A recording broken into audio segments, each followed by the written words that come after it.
All right, Shabbat Shalom, Shabbat Shalom, Shabbat Shalom. Welcome to another True Disciples of Christ Bible study. And tonight we're going to discuss a very controversial topic. Um, I'm your host, Kahan Tazadak, and the True Disciples of Christ. But also, I'm Kahan Tazadak Shah, and we have Rhea Shah. Um, Supposedly, I sent an invite also to your pa, um, Shah, but she didn't come on. So, what we're going to discuss is the topic of polygamy. We want to hear it from women's perspective.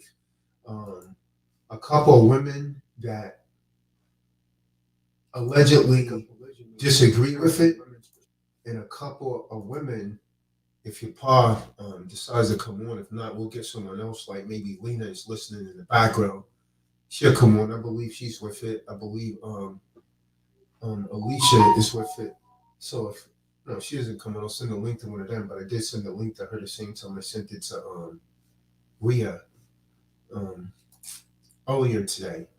But nevertheless, Shay 24 should be coming on, and possibly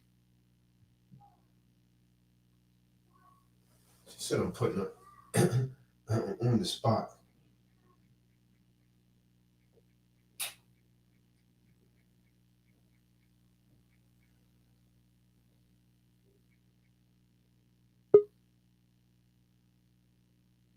Hey, Yashabin, can you guys hear me? Loud and clear. Shay 24. All right. Hey, Yashabin, can you guys hear me? Loud and clear. I see what it is. I gotta turn my I don't have my headset, so I gotta turn my sound on for the computer. Rhea, can you? Oh no, it's meaningless to ask that. Let me turn this on first, man. So we have a very interesting talk here.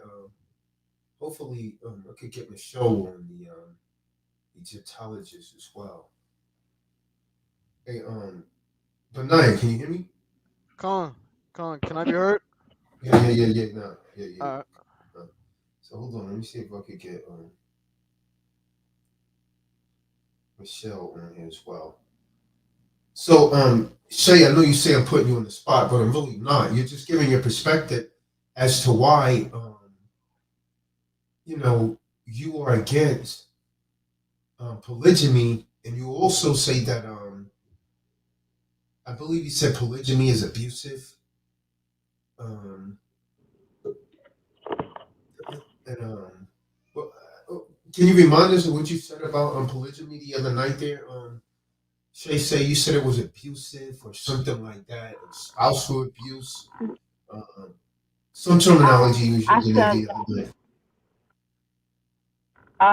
my perspective on it was that emotionally, for me, I can't speak for anybody else. From my perspective, is emotional abuse. Okay, and so And why do I feel this way? what was that? Um, what I was saying is Emotional abuse. the reason I feel that way is because I can't speak for anybody else. I gotta speak for myself. To be in a relationship with somebody who's in a relationship with more than just one other person, which is two people in a relationship, for me, is I don't feel like that's ideal with it because I feel like my love connection, that intimate part of myself, It's is like like it. someone You're not else. backstage. Your device is not connected. That's why you're not in the room. So maybe you need to log out and log back in. Um, But your device is not connected, so I can't bring you in the room.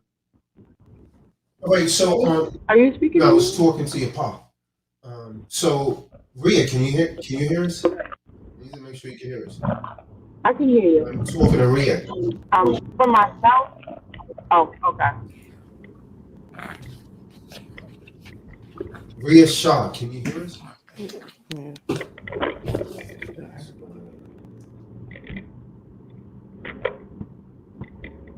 So we can't hear you. Yes, for myself, something that's so intimate, I don't want to share with nobody else. I don't. What was that? So,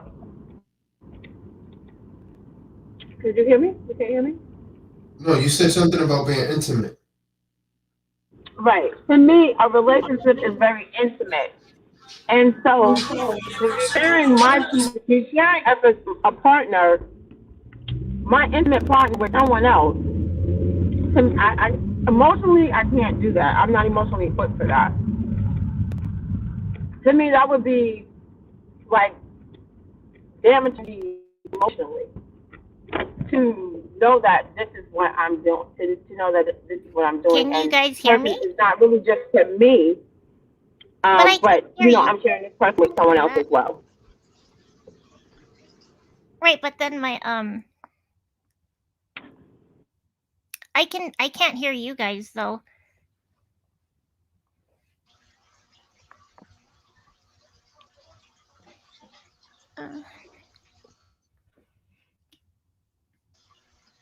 Taz, you're muted if you're talking to us.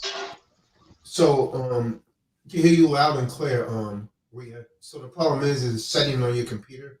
You need to go to sounds and make sure that your speaker is not being used as your mic also. Sometimes your mic will set itself as a speaker and so you can't hear anything. So you gotta go and make sure that you're using your speaker to your computer and not the mic for the speaker. Yeah, I can't hear anything you're saying. All right.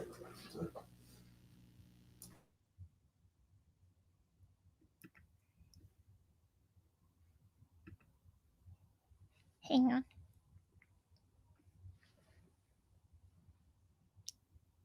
Yeah.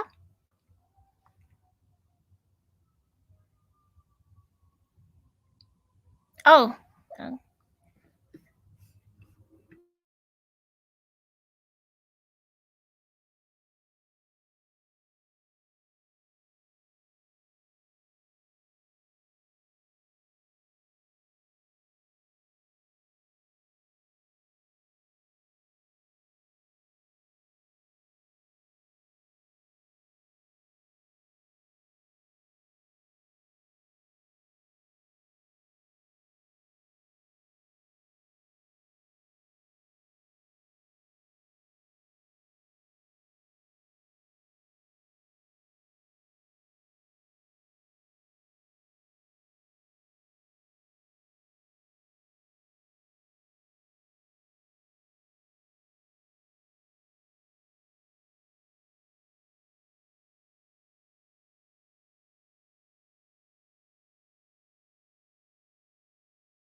Are you guys able to hear me?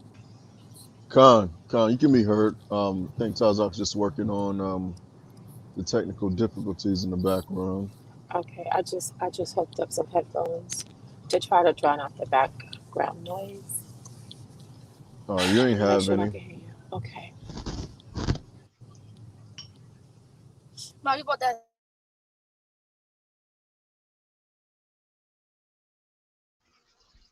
Yeah, to all those that are in the audience, Khan, he's handled some technical difficulties with some of the other guests. So yeah, it was the reason why you guys couldn't hear. He is muted while he's dealing with that, and no one else was saying anything at the time. So I'm pretty sure there will be a time for questions and answers. All of you, for everyone who or whom is not on the panel currently, you're going to have questions. I'm sure you're going to have questions. You can put them, write them down, save them for later. And also throughout this message and interaction, um, I would like for you guys to reflect most are willing, so that way when it is opened up, those of you that have not come on before do receive courage to go ahead and give your perspective, so that way this proper understanding can so that way it can be so that way you can be edified, particularly for your for your circumstance. All right, so I'll go ahead and get started here. So the topic here is monogamy, which Shay claims to favor, and there was someone named Michelle. She claims to favor it. She's not on here. I see your pa was on, she hopped off.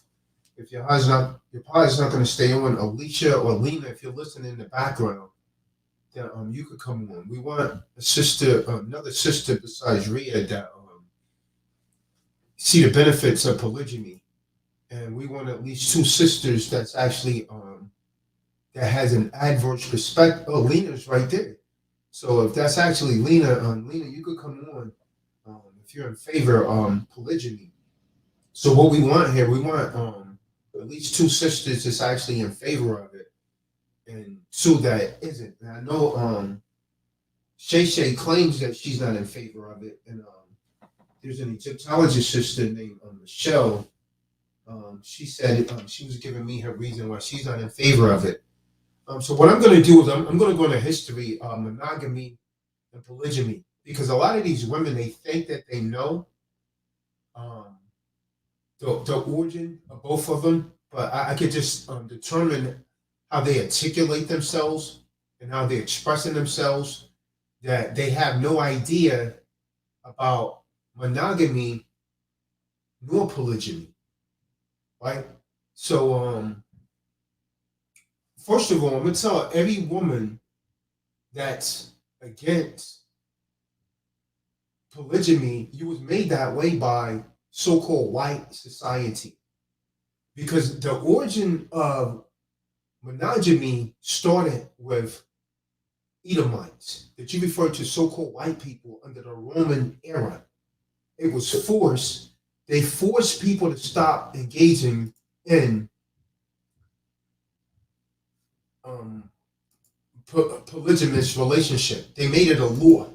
Now, a lot of again, your device is not connected. I'm not sure what's going on over there. So a lot of you women that think you know your history, you really don't. But you're gonna learn tonight if you could just quell your emotions and listen, and just really, really listen with a comprehension. So essentially, I'm gonna use not only man, but I would like to use the mammals in general to start this. Right now, I'm extremely interested in how features of our ancestral world have shaped who we are and how we behave today. And so a lot of you are out of touch with reality because you've actually allowed, and this is not racism, this is truth, right? So don't take this as racism, but you've allowed Eurocentric society, and I'm talking about you melanated women, you've allowed Eurocentric society to impose their views and perspectives on you, and then you're trying to force that on your men when your man ancestrally was just not living that way. And so this is why it's in men, and women call it cheating, to want to mate with more than one female, because it is in his nature.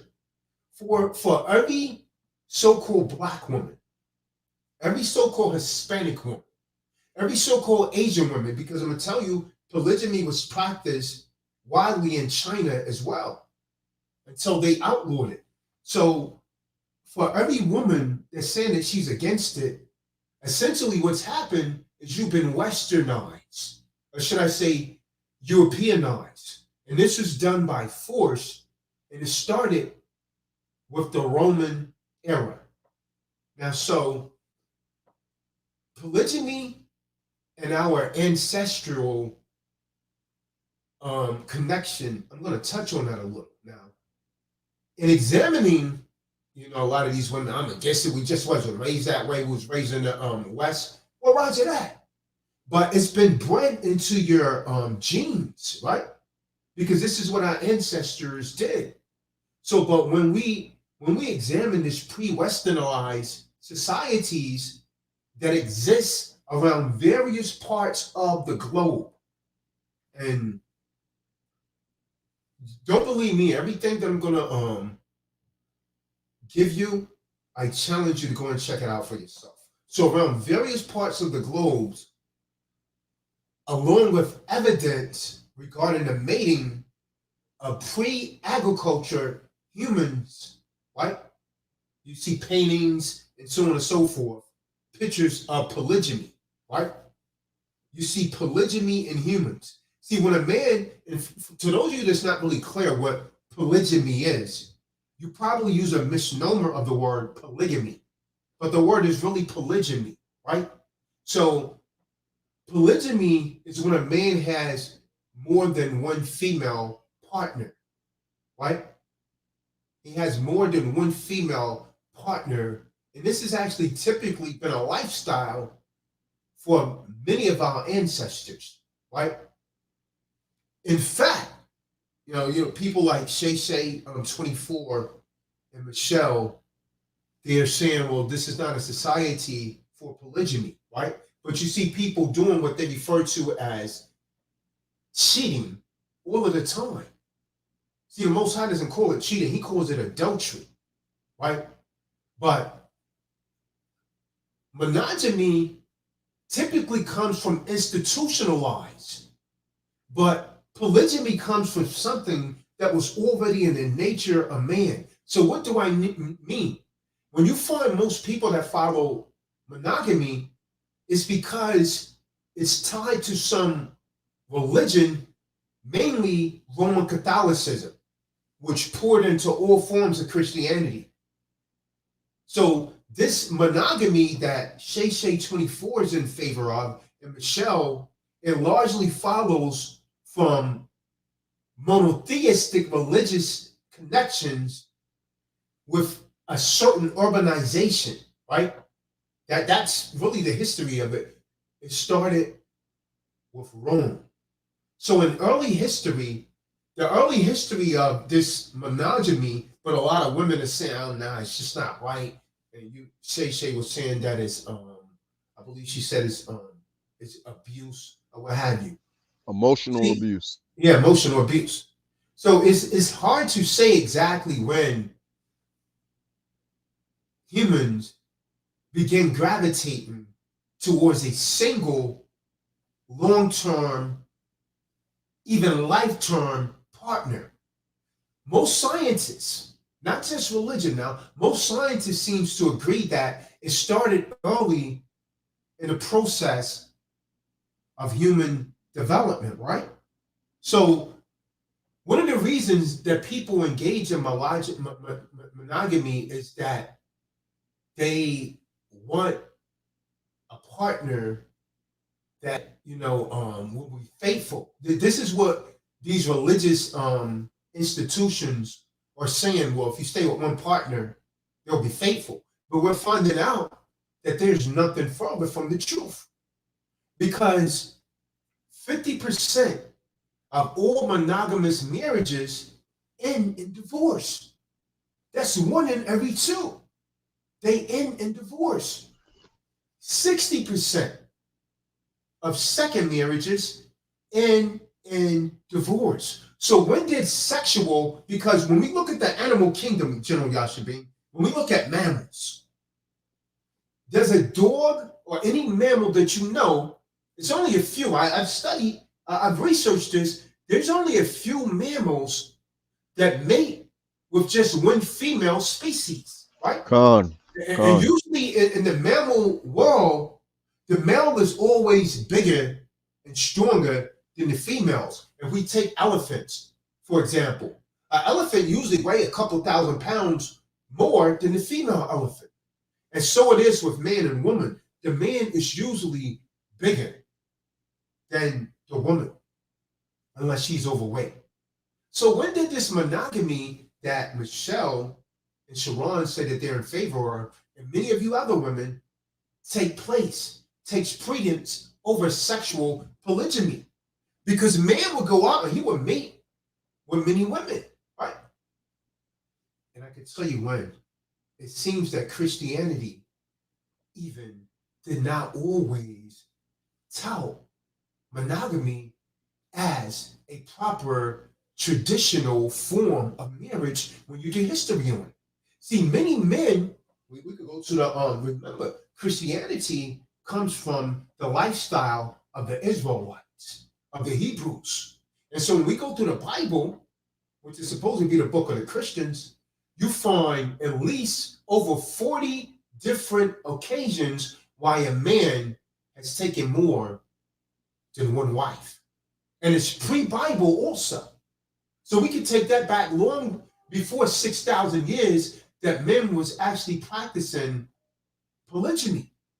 And it wasn't until the Roman era that the Romans, that so-called white people, made polygamy illegal. So for every melanated woman that says she's against polygamy, you're embracing Rome. And you know what's really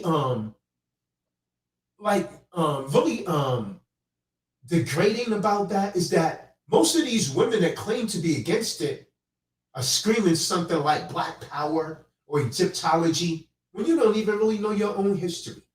You're just talking out of the side of your mouth because that came out of Rome.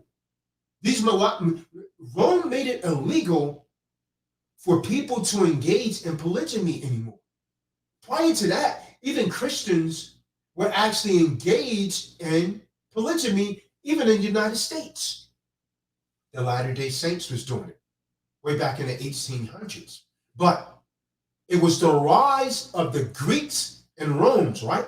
Because men, holy men, would have several wives, right? And I don't want to go into the scriptures because I've done that plenty of times to use it as an example or catalyst. But holy men would have several wives throughout their lifetimes. But the rise of the Greco-Roman Empire, it began to punish polygymy. So for every woman that said, "Oh, it's not right," you're not even following your custom, your ancestral history. You're following Becky and Rome like you typically do. And this is why families are so out of order, right? So the Roman Empire the Greco-Roman Empire began to punish polygamy for simple reasons that the Romans were saying that when the Roman soldiers would go out and marry more than one woman, that there wasn't enough wives to go around. If every soldier had more than one, so they outlawed it. That was their only reason for stopping it. And so after a few centuries of illegal required marital monogamy, sexual monogamy became the norm. And this is where you so-called Black women get it from. You don't know your history. This is where you Asians get it from, because polygamy was widely practiced in China as well. You understand? But don't believe me. Go and check it out. So after a few centuries, after Rome required marital monogamy, sexual monogamy became the norm. So the very religion, which was a religion of the biblical Israelites, that people turned into Christianity, that once whole polygamy became the leading force of what was deemed faithfulness to one spouse. Why? Because Esau got his hands on it. Esau changed the paradigm. So sex became more of a taboo, private subject that was decidedly, appropriately only between one husband and one wife because of the Romans. And these views hold true today for many, many of you Americans, especially the women. Now, although when we look at the younger generation, they're starting to question the necessity of marital and sexual monogamy. See, the problem is, it's not just the men that's wanting to do that. I mean, the women that's wanting to do that. You got women that want to go out and say, well, if he could do it, I could do it too. But that's off as hell. So that being said, many prefer monogamy for reasons both religious and secular, right? So that's the history of monogamy. It started with so-called white people. You so-called white people started that. You're imposing, you're forever, and this is not racism. Don't call this racism, man. It's truth. If you doubt it, you go and check it out yourself. You're imposing your views on the world, and your views is not working. Because 1 in every 2 marriages end in a divorce. Your way is not working. And so what do you have? You have a lot of mothers that's been indoctrinated with Greco-Roman theology, and they're miserable, and they're angry, and their children are suffering because they have too much pride to be with a man that may have the capacity to make their lifestyle better.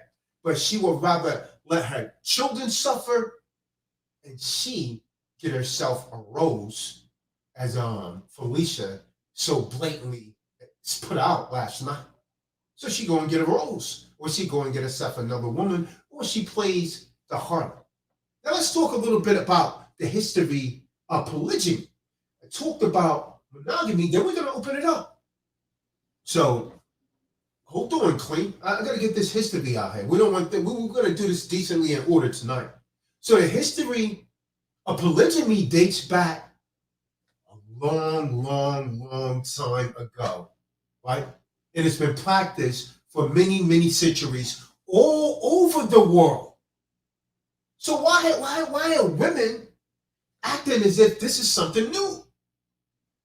This is nothing new, right? The Hebrew Israelite Society, and that's all of you so-called Blacks, Hispanics, and Native Americans. And by the way, Native Americans practice it also, right? Even right here. So all of you that's acting like it's something new is ancestral, right? The Hebrew Society has practically accepted polygamy, and there are traces that said it happened in classical China as well, as I previously stated. So polygamy was also encountered sporadically at Native Americans, right? Right here in the West. In West Africa, on the West African continent, polygamy was practiced. Polynesia, India, and ancient Greece, yes, polygamy was practiced. So the polygamy was widely accepted throughout the world until Rome came on the scene, until the Roman Empire and the Roman Catholic Church, you're going to Pope again, the Pope, until they came on the scene. And so the Roman Catholic Church has imposed rules of having just one wife, but multiple other lovers were the norm. You see how hypocritical that is? They say you could only have one wife, but they still had multiple other lovers. So these women that's claiming to be against it, you don't even know the history. Polygamy was widely accepted during the last 2,000 years of sub-Saharan Africa. For all of you screaming, Black power. Obviously, you don't understand your history. In the Bible, again, polygamy was permitted. You understand? But only a man could have more than one wife.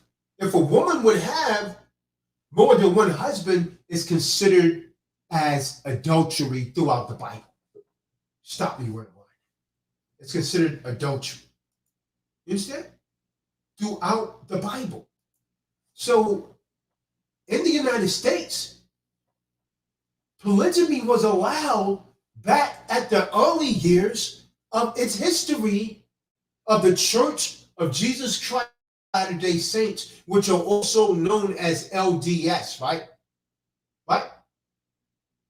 But there was a man that wrote a book named Wilford Woodruff, right? In the year 1899, when the members of this church began to be thrown in polygamous relationships, this guy spoke out against it.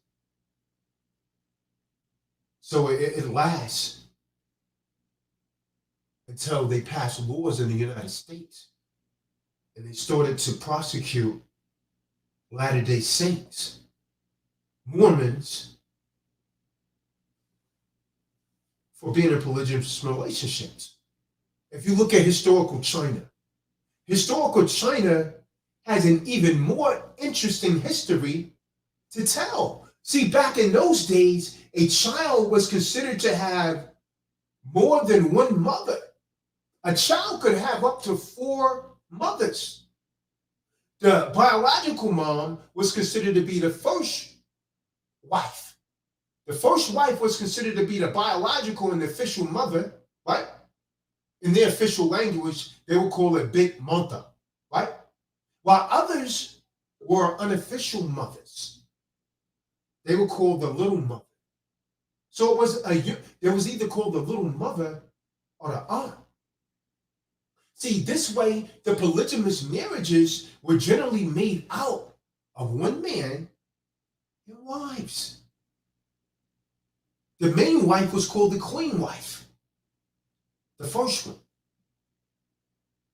She had a higher status compared to the other wives. That was in China. It wasn't like that in our culture. You understand? So this thing about non-monogamy, it goes way, way back for centuries. It goes way, way back for centuries, right? It wasn't until around the 1920s that this Edomite wrote a book called Marriage and Morals that they started attacking polygamous relationships in the United States. Because this man named Bertrand Russell, he had a pluralistic view on relationships and sexuality. So he's saying that polygamous relationships didn't have any morals. So with that being said, now that you have a little history on both monogamy and polygyny, we're going to open it up. So with that being said, Shay 24, what do you have to say? So given that monogamy was not a normal thing throughout history, not even in the mammal kingdom is monogamy normal.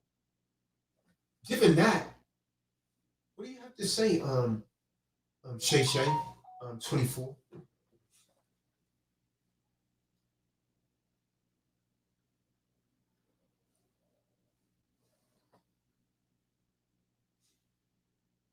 Nothing, huh? Can I be heard, General Yashabi? Loud and clear. Con. Hello? Can you hear me? Yeah, we can. Okay. All right. So you gave a history breakdown of what you had shared about the history of culture and marriage.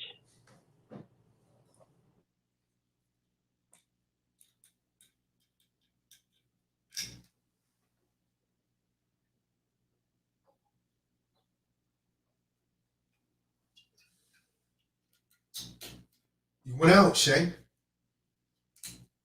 Hold on, clean, man. You come in. We wanted to set order, man. I'm trying to get structure here. We're going to hear from the sisters tonight. Moshe El Bay, peace. Come on, Shay, we waiting on you. So, Rhea, can you hear us? Rhea Shaw. Shay fell out. The pot fell out. I can barely hear you guys. You're cutting out. We're loud and clear. It must be your connection. We can hear you clearly, though. Okay. So, are you in favor of polygyny or against it, Rhea? Clearly, I'm in favor of it. Okay, so what would you have to say to women like Shay 24 that say, what was the term she used on Yashabin? Emotionally abusive? Yep, that's it.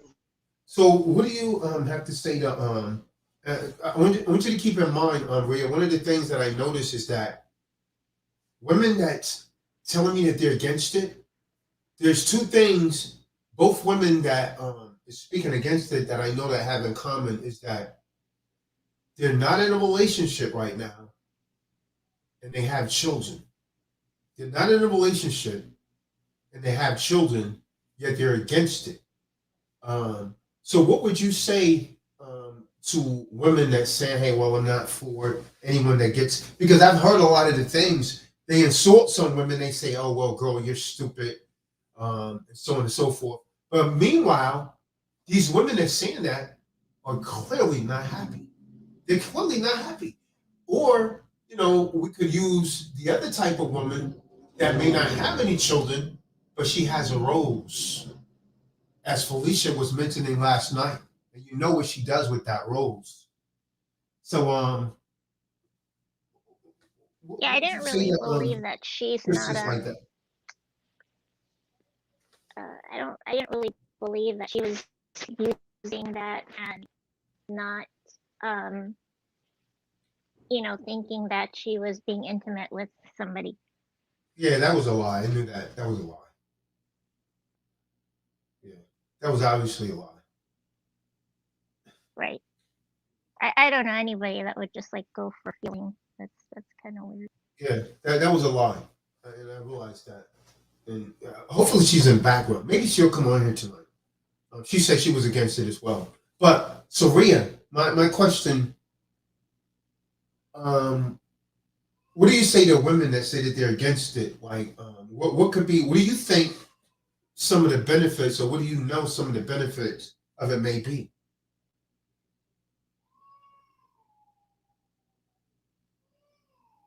What did you say? What do you think? Since you are in favor of it, why are you in favor of it? What do you? Because you know a lot of women would say, "Well, you're stupid. You have low self-esteem." They'll usually use something to try and Right. deter you, right? So, Right. what would you say to women that have that perspective? I would say that you're asking what do I have to say about people with that perspective? Right. You know the women that Yeah. say, "Well, you're crazy for participating in that." As Yeah. Shakespeare has said, it's emotional abuse. That we're emotionally abusing the women. What do you? How do you speak to Right. something like that? Yeah, I mean, even some of the Christian women that I talk to, they say things like, "Oh, it doesn't look right that I'm going with a married man," you know. So I get it on my side also. Uh, you know, I would have to say that it has to do more with ego and arrogance and pride. So you believe that they are It's completely Hey, selfish. Lena, we want you to That's come all. on here, Lena. If it's okay with Richard. I'm gonna post this link in the room, Lena. I want you to come on here. Go ahead, Ria. You said it has Yeah, to do with pride, their pride? yeah, it's entirely selfish. It has nothing to do with love or anything like that. So you Because believe if that's you selfish. right, and it's not coming from a place of love or anything. Hmm. You know, and if you hear like a lot of their rebuttals, it does have to do with their ego mostly. Hmm.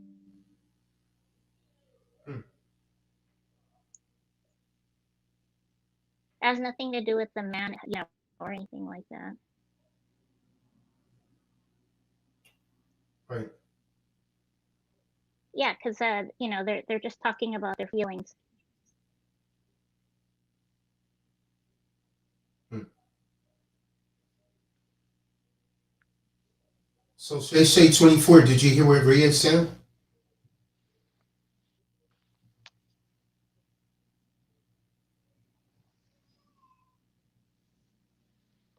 They say 24. Strange tonight, man. YouTube's not working for too many people, huh? Yeah, should be. Yeah. Interestingly enough. Yeah, interesting, man. We putting the women on. Yeah, I mean, we letting women. We're not even really saying anything. We're letting the women do it. I just gave a brief history. Hello? Wrong. Hello? Yeah, Yeah. I'm reading some of the comments, and I do agree with Okay. She said that not all women are suitable for polygamy. Hello? So I mean, All right, same thing with Richard, men, Richard not and only. Lena's gonna come on Oh, eventually. oops, excuse me. Yeah. Pardon me. Go ahead, Shay Shay. Did you hear what I heard, yeah, I did. I heard what you said. I feel like this. If people want, I feel like this. If a woman chooses to participate in that, that's her choice. I'm not gonna look down on her for that. However, I choose. To me, it's not for me. I would feel like a lack of self-respect for my own self to engage in an arrangement where it involves me and three other women. I personally don't want to be with a man who I know for a fact is sleeping with this woman, that woman, whether you call it marriage or whatever you want to call it, and then to come back and lay down with me in my body. That to me, intimacy is between two people. I don't. Okay, so where you coming up with this definition that intimacy is between two people? And I just gave you a history that our people have a history of a man mating with several different women. Even in the animal kingdom, you deal with I'm mammals. sorry. Hey, Sharon, when you deal with mammals in general, does a dog just mate with one dog and stay with her for his entire lifespan? The thing is, we're not dogs and cats. We are a We're higher mammals. intelligence, We're mammals. and But the fact of the matter is we you're still have neglecting the intellect. history. You're neglecting the history that I gave you, and you're going from your I, own I, personal perspective. I am not neglecting the history of it. However, I things gave you the evolve. history that throughout the world, polygamy was practiced long before monogamy was. Polygamy became a mandate under white thinking. That's European thinking. Your mind has been Europeanized. That is not our history. When you look at our history, you don't find that in our history. Well, then I won't. So this is why. So I won't. I I think won't I went over dispute. some people's head. I think I went over some I people's won't. head. Me This is why I was personally, dealing with this ancestrally. Ancestrally, this thing has actually been engendered into a man's mind that he's supposed to mate with more than one woman. Then Western society comes along and say, stop. The Romans come and say, no, you're going to be with one woman, whether you like it or not. So what happens? The man goes to sleep with another woman and you tell him he's cheating. But the Most High gave him that right. And you being a selfish woman, you'd rather be miserable, lonely, than to be with a man that's willing to make your life better, her life better, and her life better, but you rather say, no, I'll be a part of that. Well, that's fine. That's fine. But most women with your attitude are not happy. Facts. Big facts. They're lonely and they're going to die alone with a cat or a dog. These are the facts. I think it's actually interesting that she said something along the lines of, but we're not dogs or animals. But the thing about that is I do see dogs and animals treating their children better than a lot of these women. Listen, each person have a decision to live their life how they feel in their heart that's best suits them. We're not dogs and cats, and we have intellect. So no, I mean, like, me personally, I'm just not in favor of that. And if that makes me going to stand alone and be miserable, I'm not a miserable person by any means. That's not my nature at all. Whether I'm with somebody or if I'm by myself, I'm still a very happy individual. However, I do not choose to dip and play in different foods and dishes and swap DNA. To me, it's no point in marriage if that's what it is. If you can lay down with this person by choice and that person and pull them in and say it's a marriage, and that's fine for people who want to live like that. However, that's not how I view marriage. I view marriage as being two people together, because anything more than that is not a couple. Let me ask you this. Let me ask you this, Shay. Yeah. Are you married? No. Okay, thank you. I yield. And at this point, I don't wish to be. Yeah, I know. That's the story. That's typically what they say when they don't have an option. Yeah, I They have a question. choose the pet. I have options. I have essentially, I have options. Shay, you're choosing a pet over a man. Good luck with that. You too? Good What luck with did you that. just say? essentially what you're doing is you're choosing a pet over a man, because guess what? One day your children are going to grow up and they're going to move out, because children have their own life and they want to live their own life. There's a lot of women that are trying to live their life through their children, but at some point the children say, listen, this is my life. Don't try to impose your will on me. And that crushes your heart. And then you realize, hey, it's just me here alone. So either you're going to play the harlot when you say you're not with polygamy, but these women that say that they're not with polygamy, they've already slept with 20 men. What is that? That's polygamy. You slept with 20 men. There's a judgment coming for that. It's interesting how people have a way of I'm not actually. saying it's only. Go ahead. I want to hear more about Levis the, Corbett, come on in the room, Levis Corbett. I'd like to hear from you, Levis Corbett. So you're not saying I want what? to hear more about how it's emotional abuse. Yeah, can you tell us how it's emotional abuse, Shay?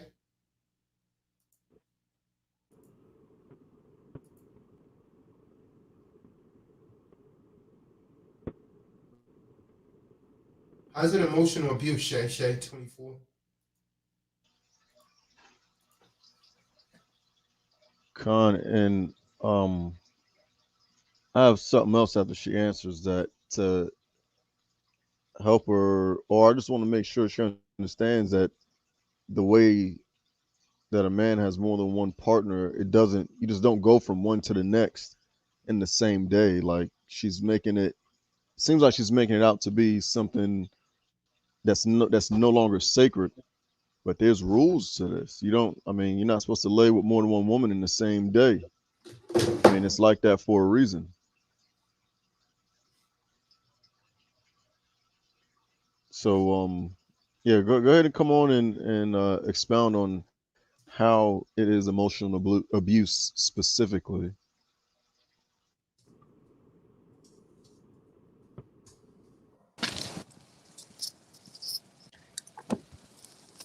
Yeah, Shay. Clean, what you got to say about what she said? I apologize. I'm sorry. I'm like in the mix right now, moving and doing other things. I do apologize. So I'm a little bit distracted. I'm missing some of what's being said. So before I make a comment on what I don't even know what I'm commenting on, let me just be quiet and find out what was said because I have no idea. We're asking you, Shay, why is it an emotional abuse? Elaborate on that. Oh, I feel it's emotional abuse because here you're in love with a man who's also loving 3 or 4 other women besides you. And it's not. What's wrong with that? I feel there is something wrong with How's that abuse if he loves someone else? Let me ask you this. You have more than one child, right? What the heck to do with it? I'm not sleeping with my children. I asked you a question. Do you have more than one child? Of course I do. What's the All matter? right. So do you love all of your children? Yes, I do. Okay, so why is it okay for you to love all your children, but the man not to love every woman that he's with? No, I'm not saying he shouldn't love them. What I'm saying is I don't want to be in a position where I'm sharing someone. I can't feel that. But he doesn't belong to you. You understand that? Well, then I don't belong to him either. So if he don't then belong that's to why me, you're then I don't alone. belong to You see him. what I'm saying? This is why So- you're alone. So together, Women that have your mentality is alone, angry, and bitter. You see what I'm saying? But I'm not It alone makes and sense to bitter. me. But I'm not alone and bitter. There's nothing bitter You're about not it. happy. This is not a happy lady that I'm talking to. No, I can discern your spirit. I am happy. No, you're not. I am happy. Yes. My happiness is not You wasn't designed to be alone. My happiness is not hinged on whether I'm in a relationship with a man or not. Because nobody That's what you told yourself. No you one settled. You settled. No. And when you get old, me and my wife are gonna walk by you and throw you some change because you're gonna be homeless, but you don't have a man. No, I'm serious.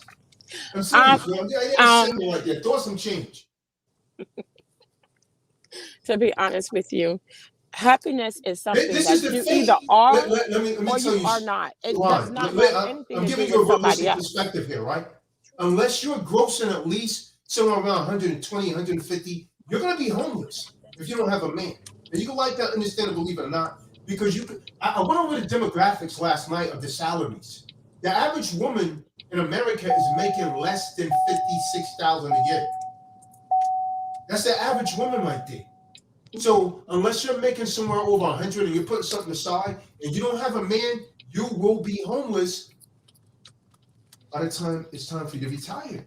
Things are not getting better, they're getting worse. Though that's realistic. See, women that have your mentality, they're not thinking of the future. They're only thinking right now. But it sounds they're like still it workable. sounds, but this is to me is not the definition of love. If I'm only involved in a relationship for See, financial security, so love has nothing to do This with that. is not That- financial security. No, it is because that's what you just made it about. So if it's about me being That's what I'm telling you. You're financially not going to be secure, able to do. You're not listening. What I made it about is that you can't make it alone. You're telling yourself that now, but the figures don't lie. You are not. but who's because Are I you don't. making $120,000 a year? If you're not making that, you are not going to make it. You're not going to survive alone. You're going to need a man. All of this stuff they're just saying, either you're going to be in some home, and I think they got to even pay to stay there. If you go to one of them geriatric places, the elderly homes, they treat you like crap. You might die of Charlie one-nighter as soon as you get in there. Because there was a high rate of that for people that went to those places. They get mistreated. Sometimes they end up with bed sores. Or the other thing, you might be lucky enough to get a shabby apartment because you're on Section 8 and they find you in on the floor 2 weeks later because you died and no one cared about you because you didn't need a mate. I never said that. The biological clock is going down, Shay. Your biological clock is dropping every day. That mentality, I don't need a man, is going to cause a lot of homeless women. But I never said All that. you women that sounds of my voice to get ready for an inflection of a lot of homeless women. There's going to be an influx of a lot of homeless women coming up. Watch what I'm telling you. See the men out there? You're starting to see a lot of women out there already. It's already happening. You pull up on a car now, you see women out there. Am I lying, Clean? You see women out there homeless with signs. We'll work for food. I see it every day on the train. Bugged out. Madness. That's not going to happen to me. Not at all. Shay, can I ask you a question? What? What's the question? Do you have multiple baby fathers? No, I do not have multiple baby fathers. I commend you for that because not a lot of females do that after they leave their first one. Hey, hold on, I feel like your mind is still not there. I don't. She got one. Remember the story that she told us? More than one. No. When you say she's lying. no, I'm not lying. I have one daughter who was fathered by someone who went to jail for 17 and a half years. The rest, I have 3 other children by one man. See? So no, I don't have multiple. By the same man, so that's 1 plus 2. But that's not multiple. Yeah, but there's 3 children by one man. And the other person went to jail for 17 and a half years. So that's the reason why that ended up happening. That's still so I have 2. That's still more than one. I have one child by one person and the other 3 by the same man. So he no, don't exist. Like so the other guy don't exist to you. The other one that you had to kill with don't exist to you because he went to jail for 17 years. He went to jail for 17 and a half years when our daughter was 6 months old. I'm saying, but he don't exist to you no more. That's what you're saying. Well, I mean, he exists, but he's not significant in my life or his but daughter's he's significant to his daughter, though. Not even though you might feel about him. No. It's not about my feelings because I didn't never cut him off in a sense like that. I mean, I was there for the brother for a long time. He wasn't there for me and his daughter. However, I didn't do that with when he fell into the mess that he fell into. I still was taking the baby up there to see him. She knew who her father was. However, when he got out of jail, our daughter was 18 years old. He had a choice to be to step in and have that relationship with his daughter. And even still to this day, he doesn't have a real solid relationship with his daughter. That's between him and my daughter. It's not between me, him, and my daughter. He wasn't. But you're supposed to understand. See, that's another thing about women. Y'all don't have YouTube channels where y'all care about men's mental health, like men's lifestyle, like what they go through, and like they only care about women's nature. You don't Not care. Women don't have anything where y'all project on trying to figure out how a man thinks, how a man moves, what men go through. You only care. It's like it's only a selfish type of thing where it's only what women want, what women want, what women want in a man. It's not about like what men want or like what men need. It's only about what females want. So that man when he was in jail, jail is not a good place. It's a bad place for a man to be in, and you don't know what his mental was looking like when he come out of jail. So for him to just jump into being in his daughter's life is going to be a hard transition. And if you're not there to help him and understand, then you're going to have a bad relationship with his daughter. That's just what happens. Hey, clean. Based on the definition of the word multiple, it says consisting of, including, or involving more than one. Yeah. So, I mean, I think you asked the right question. But the answer that Shay gave was it was diluted. She can't. Con. She forgot that she told us that before. Right here, Shay, stop the cap, Shay. Stop the cap. She went out of the room. Alicia, what do you have? What is your perspective on this, Alicia? Listening to Shay.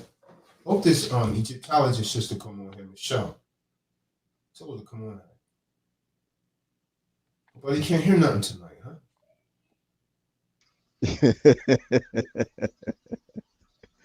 You already know. YouTube broke tonight. I don't know what's going on. No, YouTube's not broke, man. YouTube broke. YouTube's not broke. They're intimidated. They're pretending that it's broke. I hit a nerve. I think I hit a nerve somewhere in there. I struck something. Con. Yeah, so hey. I wanted to deal with that emotional abuse thing. So based on what you said, you can't justify it. Yeah, there's no justification for multiple abuse. And the analogy that she did give was, a man laying with a woman and then coming right back to her. That's not how that works. Because now that man is considered unclean for anyone else for 24 hours. You know what I'm saying? So, well, she says she don't want to love a man that's loving some other woman. Oh, okay. Yeah, she's out the divine order. Hey, Shay, go ahead and mute your mic. We can hear you. I'll mute her. So, Alicia, can you speak now? What's your perspective on this, Alicia? Okay, switch phones. Can you hear me now? Am I coming in? Let's go right here. Queen, we want you in the room. Queen says that the whole monogamy thing is not warranted also. So, Queen, come on in the room. Come on and hop on, Queen. Shalom. Go ahead, Alicia.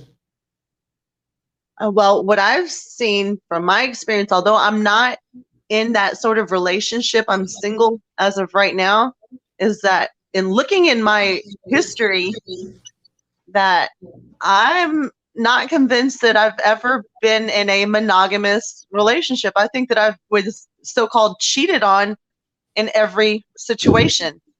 And I would much rather, when sister said that it's emotional abuse, I think that lying is an emotional abuse. It's questioning your intelligence when you know something's going on that's not. I'd much rather have the truth. And if it's going against nature to stop a man from doing what he's like, it doesn't make sense to accept lies because it's ultimately going to be fake. I much rather know the truth, and that way, it's productive. It's the man's actually held responsible and accountable for what his actions are, and that ultimately what those actions are doing are going to bring something productive to the table, to the group, to the unit, to everyone involved. Salakia, I just want to say this. I just want to say this one last thing. Just hear me out. See, the reason why men don't tell women about having multiple women, because y'all can't handle that. Y'all don't want to hear that. Y'all see I want to hear that, but y'all don't really want to hear us having other women, because then the jealousy kicks in, the envy kicks in. Oh, what you not doing? What you doing with her that you're not doing with me? All these type of emotions. Say it again, Felicia. What you telling these young women?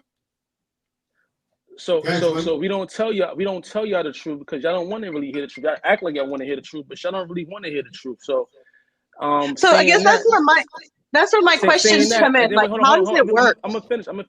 And then if we tell you the truth and you leave us, right, to find a man that's only want to be with one woman, there is no man that only want to be with woman, and that's, y'all can't accept that. There is no man that just want to be with one woman only. He's eventually going to want to be with somebody else too, and he's not going to leave you, because men don't really leave women unless you're just a headache. Like, you a headache, you a problem. You know what I'm saying? When you become a problem, that's when he wants to leave you. Right. But if you're not being a problem or a headache, he's still going to be with you. But you can't handle him being with somebody else, and that's the reason why we don't tell y'all, because y'all can't handle that. And we're going to wind up losing you, even though we might like things about you and the qualities you have, but you can't handle the fact that we like another woman's qualities too. And that's the problem. That's all I keep. That's what I'm gonna say. That's the problem from what I see. It's real right there. Experience with females, man. It's real right there. And you know what you say is a real truth, and that's a real fact, and that's where the emotional abuse come in.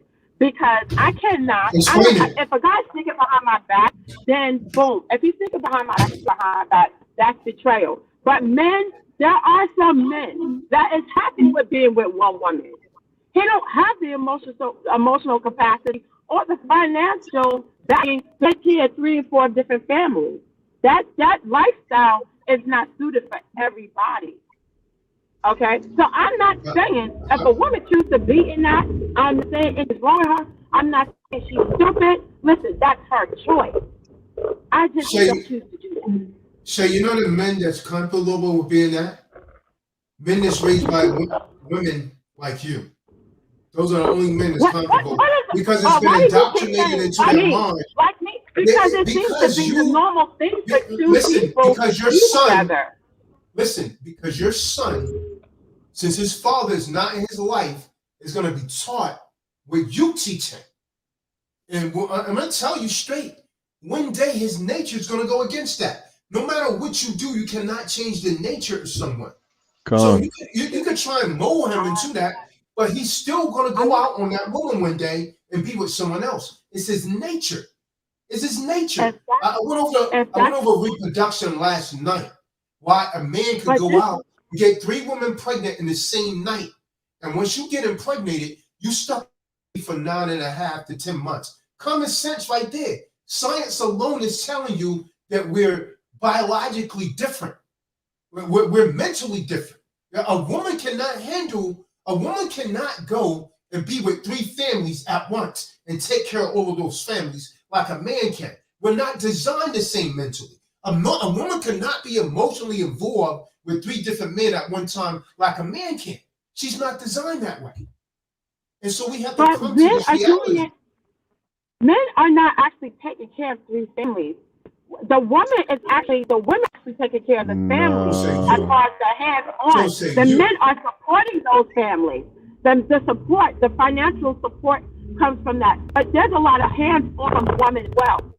And those situations where you have these sister wives, they're all working together with the children to keep the household going or whatever. Or maybe they even are separate households. I don't know. I think if that works for somebody and people are happy doing that, who am I to say, oh, you shouldn't be doing that? I would never tell somebody what they should be doing. You're right.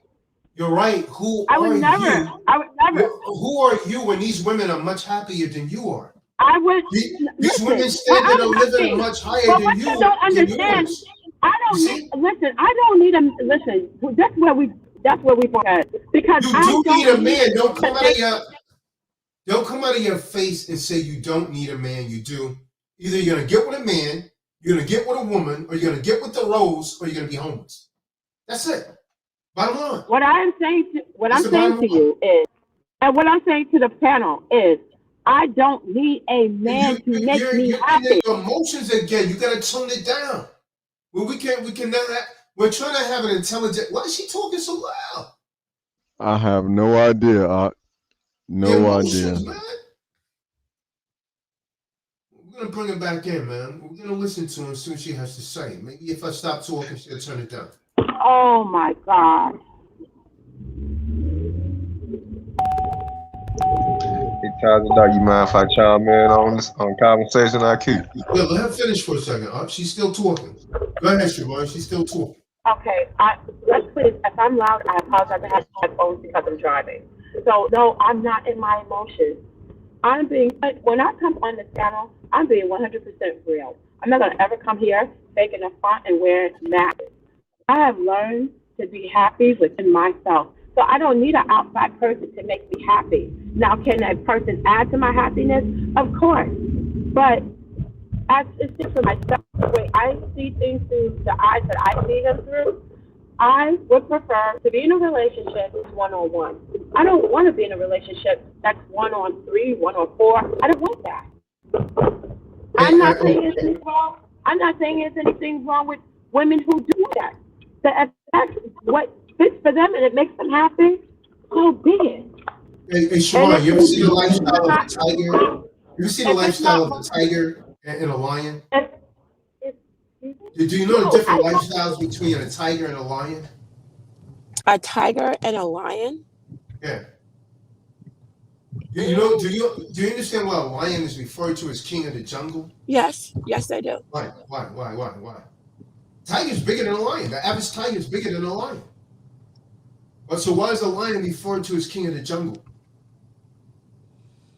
I guess because of his ferociousness. No, a tiger is just as ferocious. He's bigger. The average tiger could probably kill a lion. He's bigger. He's stronger. A lion is referred to as a king of the jungle because a tiger always travels in solitude, right? A lion travels in what is known as a pride, Pack. right? Not a pack, they call it a pride. Okay. They travel in a pride. So that single tiger, like you're trying to single yourself out, when he faces a pride of lion, he's going to lose because the lion forms together as a team. But the tiger is always moves in solitude. Any team will always beat any individual.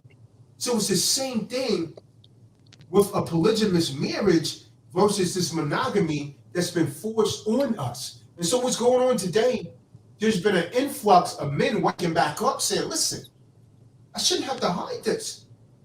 If she's not with it, then you could just leave. I'll bring in another wife. And another wife, and we're going to benefit off of this. You see? I mean, don't think I have not grown up around this whole polygamy. And I'm going to tell you, to be honest with you, the women that I grew up around in these situations, they weren't happy. She's alone while he's over at the next wife's house. I saw within the Muslims that had their moms downstairs from us when I was a little girl. So there was conflict with that. It was not harmonious, all that harmonious. And some of the women put up with it because they already had agreed with it, and maybe they were so in love with him that they decided to do with that. That's one. But I know for myself, I feel that personally, I would be one of those miserable women and agreeing to do something that is really not of my heart. No, I'm not miserable.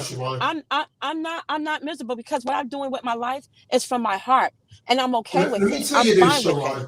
You could tell that to someone else. Listen, it is unless something is mentally off, it is a There's scientific. nothing mental. Let me finish, man. You keep going out of order. Listen, unless something's mentally off, it is a scientific biological fact for a man to mate with a woman and a woman to mate with a man. That's normal. That's considered to be normal. See, there's a reason why it used to be considered to be like some sort of mental disorder when you were going opposition to that, right? That's something that the Most High ordained because that is in our nature, in our genetic makeup. So when a woman tries to tell me that I'm content being by myself, you just settle.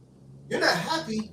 You just settle. And since you can't get the man that you really want, you've decided to be alone. No, You're it's gonna die about alone, and you're gonna die miserable. it's about waiting. It's about waiting. Um, Don't put the number to the okay, SPCA it, in the it's it's room. about waiting Some of these for women are gonna need it. it's about waiting for the right opportunity or the right person to come along. You have a I, biological clock. You are a woman. Let me tell you something. Any man on this call, stop me where I'm lying at. Clean, Benaya, don't agree with me. Youssef, do you want a woman that cannot reproduce? Do you want a woman, if you get with a woman you've never been with, would you want a woman that's too old to reproduce you a baby? The reason that the reason that a man get with a woman is because he wants himself reproduce. He wants to carry on his lineage. A man doesn't want a woman that she can't reproduce. See, again, you have a biological clock. The man doesn't work like that. A man can have a baby well into his 60s. When you hit your 30s, you're a high-risk pregnancy. These are facts. Go to any gynecologist, they'll tell you that. So you have a biological clock that's working against you. You're no longer the young, beautiful 22-year-old. The man doesn't see you like that anymore. This is why when these people are millionaires and billionaires, he's 69, 73. You see Donald Trump's wife? You see how much younger she is? That's what intelligent men do. That's what intelligent men do. He's going to go and get someone that's 25, 22. That's what men do. Stop me when you want. I'm not denying that, but people, you listen. Anything can happen where somebody gets married, they have family, the husband dies, the wife dies, and they have children already. They raised their children. They no longer is in need of needing that. So there's different strokes for different folks. You put the number for the animal shelter for the women in South Carolina. There's different strokes for different folks. No There's different way. situations. And I'm not even dissing. I'm not even dissing the whole sister wife thing here that you're talking about, polygamy. I'm not dissing it. I'm just saying I don't want that for myself.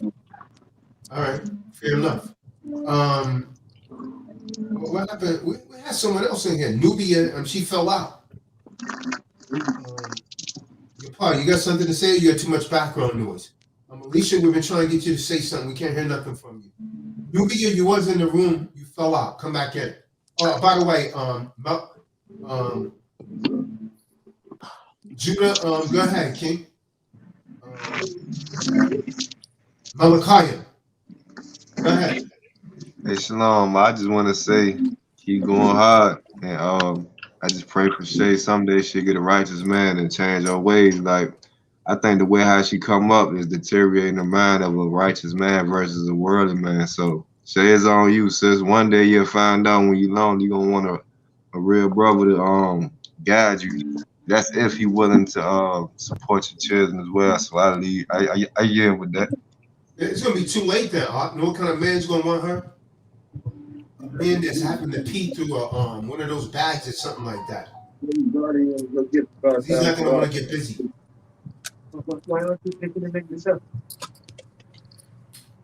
What's that, Youssef? There's somebody for everybody, and that man. That's what they say to make themselves feel better. No, I don't feel bad at all. So don't try to make me be the poster child of loneliness. I'm not trying to make you to be the poster child, but we're living it right now, right? Because trust me, I get to pick and choose what I want and what I don't want. Okay. And I know what I want. I know what I want. And currently, how's that working out for you? It's working out for me. What I want is right. Are you married? Around the corner. Are you married? Listen, I already played that card. I'm not married right now. I'm not married at this point. However, the right person for me. Let me explain something to you, The right person for me. Men will sleep with you. Men will have sex with you. But if you're not what they want, they're not going to obligate themselves to you. They're not going to marry you. They're going to keep pushing it off. Men don't even tell you, well, yeah, I'm going to leave my wife. I'm going to leave my wife. You look 5 years down the line, he's still singing that same old song. You know why? Because he don't see you as an investment. He just see you as a sperm bag, right? That's just how a lot of men think. He will have sex with you, but he said, nah, that's not wifey material. Am I lying, Benaya? No. That should be Yusef. Don't you look at some women? Well, she's not wifey material. She's all right. You know, I lay with her, but I'm not. You know what I mean? I'm not going to wife her. I'm not putting a ring on her finger. I'm not even throwing myself around like that. So, Truth. like I said, there's somebody for everybody. Queen And the right Nubia, what do you person, have? there is the right person for me, and that person may show up anytime now. Right. Right. Got you. Heard you. She waiting on her husband like she waiting for Mashiach to return. That's what it sounds like. And she's not alone. She's not alone. Queen Nubia, what do you have? That's because I'm picky. I don't want just anything. Right. You know what? You know what, Shay? You're not alone. And so this is why there's so many melanated women that are alone, because they're picky. And you're not going to come to the realization you're not going to get the man that you want. Okay. You're going to eventually settle. You're going to eventually settle because your biological clock is going to tick down, and you're going to have to take what you could get. Otherwise, you're going to end up with a rose. Go ahead, Queen Nubia.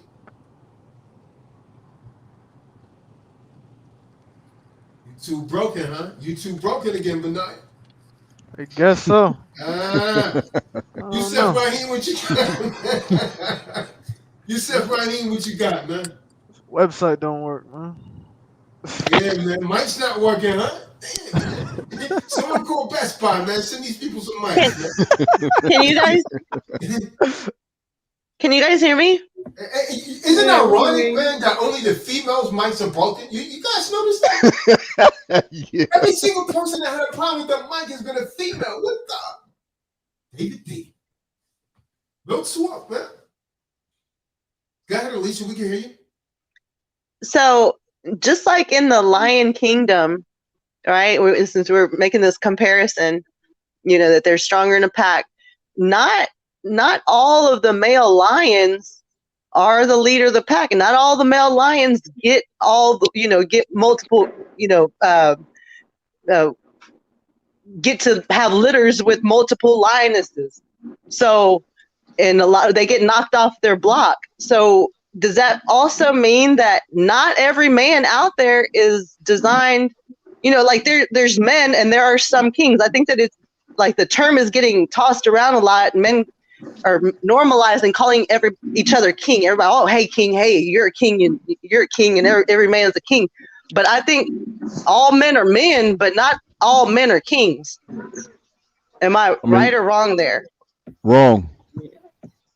And the reason why I say that is because, again, dealing with the man's nature, that's how he is. Now, going back to the comparison of a lion and his pride, respectively, you're right to a certain degree. There are some lions who are not as healthy, they're not as strong, and their testosterone level is lower than the lions that actually are in charge of a pride. Like a lot of men, okay. And when that lion that's in charge of a pride gets old, he does get knocked off by the younger, and then that younger one kills all the babies from that man's seed line to make the lionesses go back in the heat so he can start his own. But that's how. But go ahead, Yashmin. No, I was going to say that's how it goes. But there's always in a pride, a lion always has more than one, hands down. And if he gets knocked off, he's knocked off by another lion who's in his prime, bigger, stronger, or maybe he has a brother, and the brother. So do the ox on this panel believe that all men are worthy of that, or that all men can handle that? But here's the thing right here. See, here's the thing right here, Alicia. A woman always want to come in, like what you're saying right now. A woman always want to come in and say, well, not all men are capable of that. But the fact of the matter is, the Most High allowed it to all men. You see what I'm saying?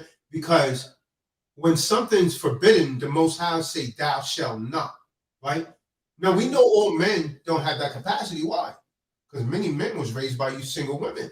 You see what I'm saying? So that man's going to take on those feministic characteristics, and a woman's not going to be attracted to that kind of energy from the inception. So for men, there's some guys right now, like, oh wow, I'm glad Todd's not talking about this. But his wife will look at him, he'll slide down in his seat. That kind of man is not fit for that kind of relationship.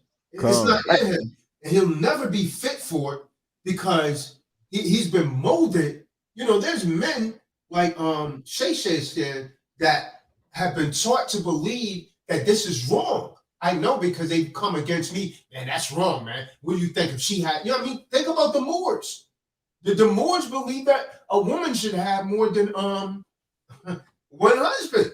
And Moors, a lot of Moors believe that doctrine, man. So there you go. So I mean, not every man is going to agree with it because doctrine. But when they look at ancestrals, and you're right, like typically, even when you go back prehistoric time, women would gravitate towards a man that could actually protect them and their young ones. So the bigger, just like the animal kingdoms, like the bigger animals are usually the ones that's involved in the polygamy. You know, the other animals can defeat them. So the stronger and bigger one usually actually takes it over. Like I was using that elephant analogy earlier. A male elephant is usually 2 times almost the size of a female elephant. And it's the same thing in our world when you're dealing with mammals. Like most mammals, almost all mammals are involved in polygamous relationships, except for some birds and something like an owl. But most mammals get involved in polygamy. They might have a litter by one pet, then they go animal, then they go to another female animal and another one. It's just the way it is. And the male is the same thing. He's a mammal. But you know, most men would probably assume their responsibility, but a lot of that goes back to the upbringing. So a lot of men will abandon their responsibilities and so on and so forth. See, when people are taught and indoctrinated all of their lives, girl, you just stay with this man right here. If he cheat on you, don't you be with him? The mom taught her that. But the mom was a daughter of adultery. Meanwhile, the woman is pushing this philosophy. Every single one of these women are not virgins. Not one of them. And not one of them's been with just one man.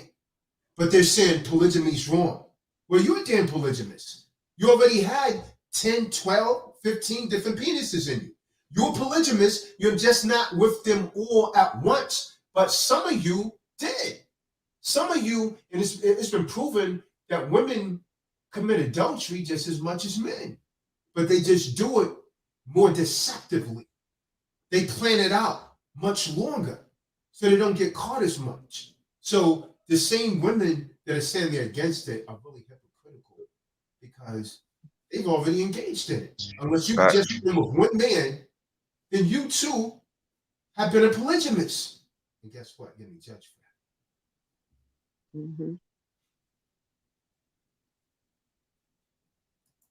Okay. Yeah, and Queen Nubia, go ahead and swap that talk, Queen Nubia. What happened to Clean, man? Clean just fell out, man. No, I'm Queen, here. I'm here now. I'm here. yeah, go ahead, Queen Nubia. We want to hear what you have to say. Well, I'll say this. I'll say that until we understand the balance between masculine and feminine energy, it's always going to be a battle against the sexes. It's always going to be a battle against what the male believes and what the female believes, and we need to leave the beliefs alone, and we need to tap into the science, because this is not about a belief, and this is not about, you know, an emotional battle of the sexes. You know what I'm saying? This is about ancient knowledge. And I feel like polygamy, I don't feel like it's right or wrong. I just feel like where we are now as a collective, where the consciousness of the planet is now, I think polygamy is last on the, I don't think that that's something that even needs to be talked about right now. I think, you know, until we can get the males and females to have some type of balance then I don't even understand why we're even dealing with polygamy. Because that's the only I way to get So hold on, balance. so hold We're on, not so gonna. hold on, so hold on. So I hear contradiction already. So you're saying we're dealing with science, right? Yeah, but you gotta let me finish my you gotta let me finish where I'm going with that. You Okay, gotta let me hurry up finish and where I'm finish going because with I want to that. address something that you said already. Yeah, because what I'm talking about when I'm saying about polygamy, if we don't understand the real role of masculine and feminine energy, then we're not going to understand polygamy like we think that we do. This is the way that I feel. Okay, my opinion is that polygamy, the way that it's being uh um the way that it's being out there right now is more of an ego based thing. It's more of an ego based male, I got two females on my arm type thing. I need to understand, are we viewing this like the ancestors did, or are we viewing this in our own egotistical mindset of today? Like, how are we viewing polygamy right now? So Shalom, are King. you, hold on. So you done now? Yeah, I'm done. All right. So first of all, you said let's deal with science, right? So let's deal with science, right? You wasn't on when I went into the history of monogamy. So I guess you're referring to yourself as a queen of Nubia. Do you realize polygamy is highly practiced in places like Nubia? Polygamy is Yes, highly practiced, right? right. So Mm-hmm. you're referring to yourself as queen of Nubia, but you're taking on a westernized mindset. Do you understand that monogamy was actually imposed upon our people with the Greco-Roman Empire? Guess where it started at? It was Rome, so-called Europeans that made polygamy illegal. It started then. And so while you're saying you're a queen of Nubia, you're taking on Roman Catholicism because when Rome pushed it, the Roman Catholic Church imposed their views on everyone else and say, well, no, it's supposed to be monogamy. And anyone that's getting caught practice polygamy anymore is going to be arrested. So it was Europeans that started monogamy and imposed it upon our people. West Africa, China, many parts of Africa, Israel was all involved in polygamous relationships. And so when you say balance, the balance is off, you're absolutely correct. The balance is off because we're not in contact with the ancestors because the ancestors were practicing this. And so you say that people that practices today is based upon ego. Can you elaborate on that? Because I don't get that. You saying that when a man has two wives, it's more about ego. But the men that I talk to, they're doing it because, first of all, they're trying to establish a sisterhood.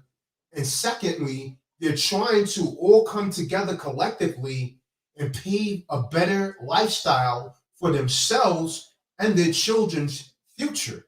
The people that I know is not concerned at all about ego. It's about being productive. I yield.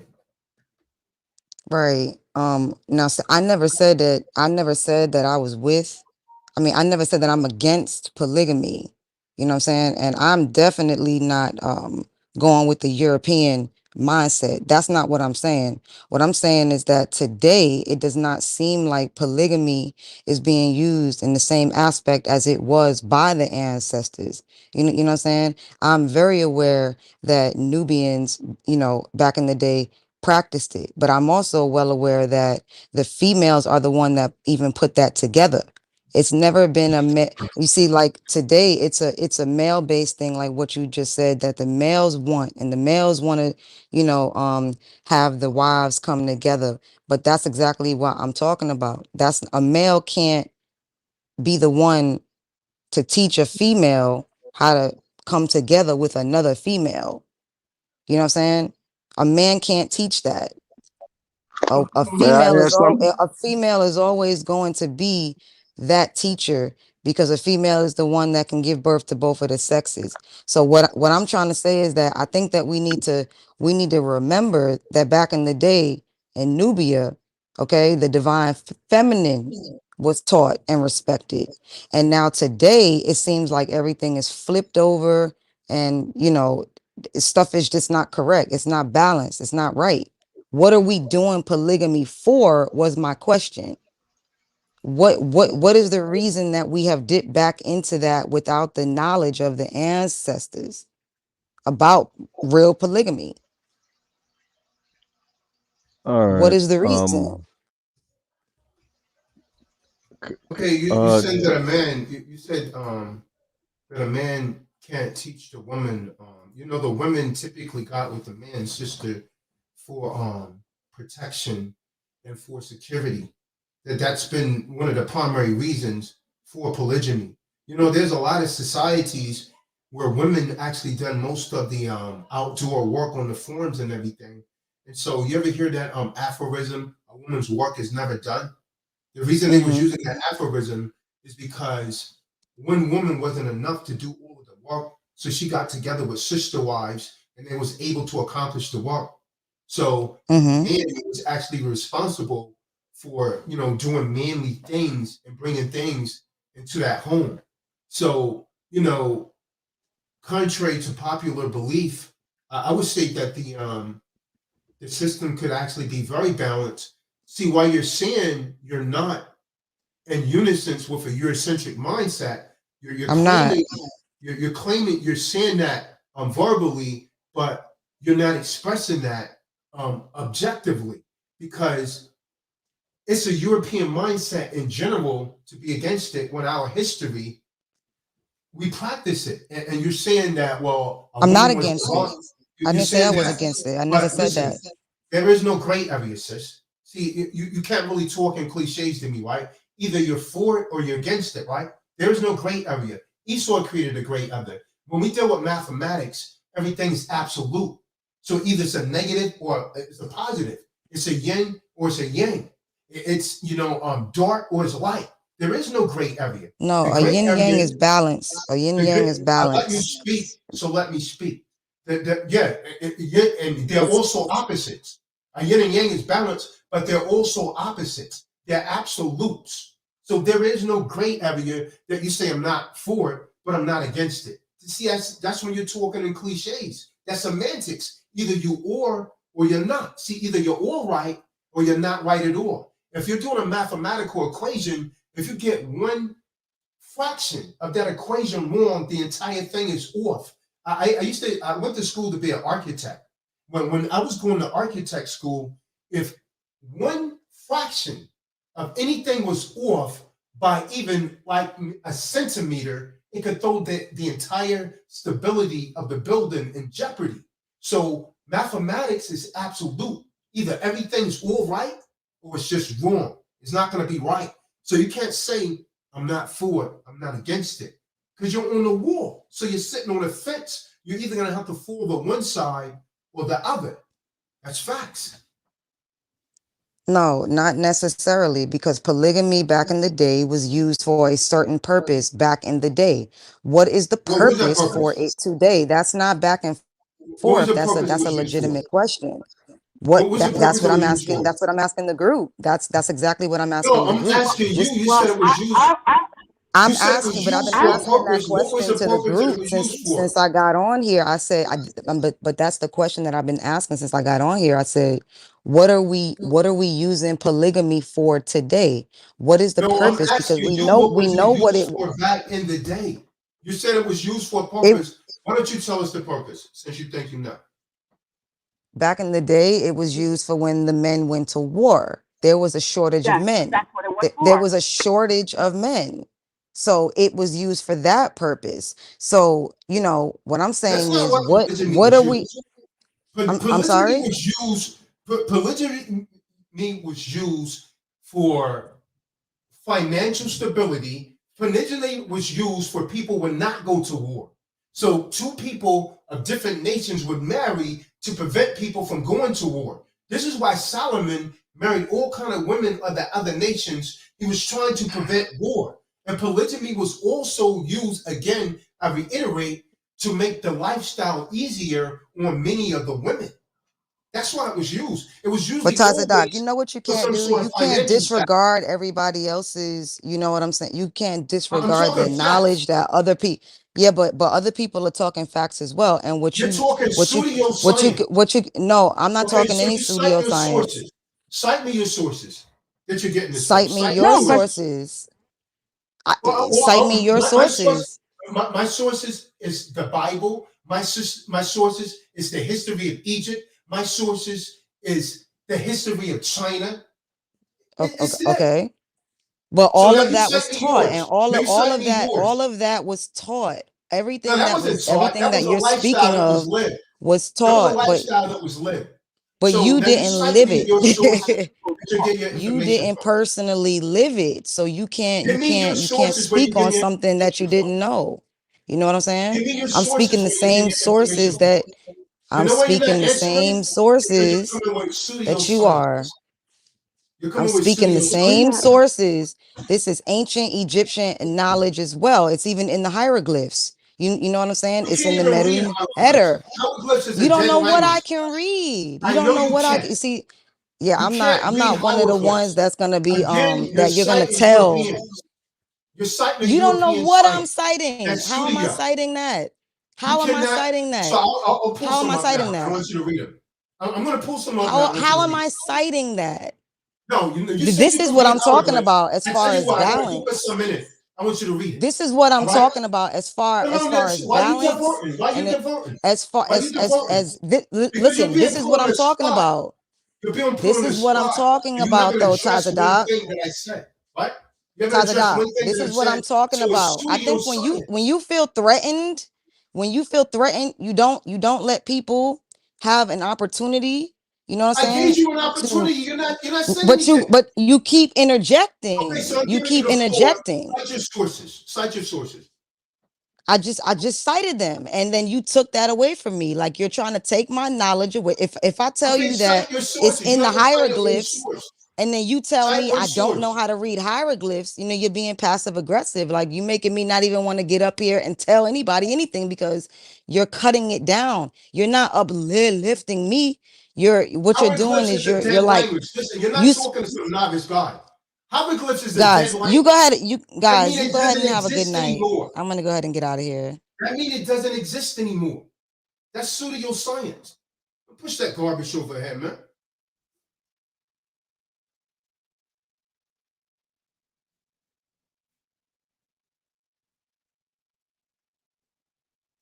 These Egyptologists people are a joke, man. They're always talking about hieroglyphs. You can't read the language. The language has been dead.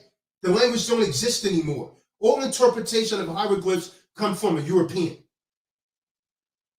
That's what I mean. These so-called black people get on here claim to be Egyptologists, don't know a damn thing about the history, and everything you're reciting is Eurocentricized, man. It's Europeanized.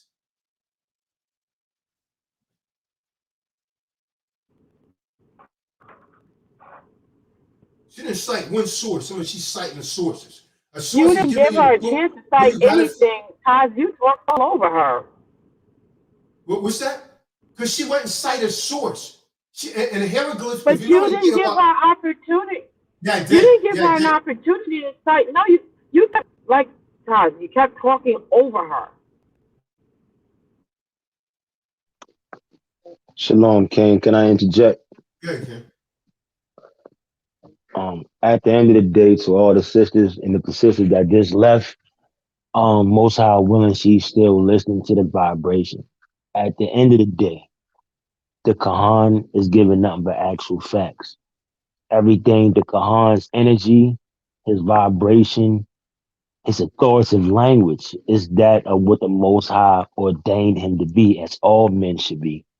And at the end of the day, you can ask the Kahan anything to support anything with precept upon precept upon precept. And This within the sounds like precepts, man pardon worshiping. self, Queen. At the end of the day, when and you can ask the Kahan for the scripture. Where does it say that a woman's supposed to be submissive and be quiet until the man allows her to speak? And that's the whole structure right there. The Oh, where is balance that? is pardon self. Pardon self. All you have to do is just listen. At the end of the day, once you listen, and if you are true embracer and supportive, and you love this word, point blank, period. If you are following the Most High, period, and if you just listen to what the Most High say do, the balance will be within itself. It will manifest itself. At the end of the day, the Quran gives you precept upon precept.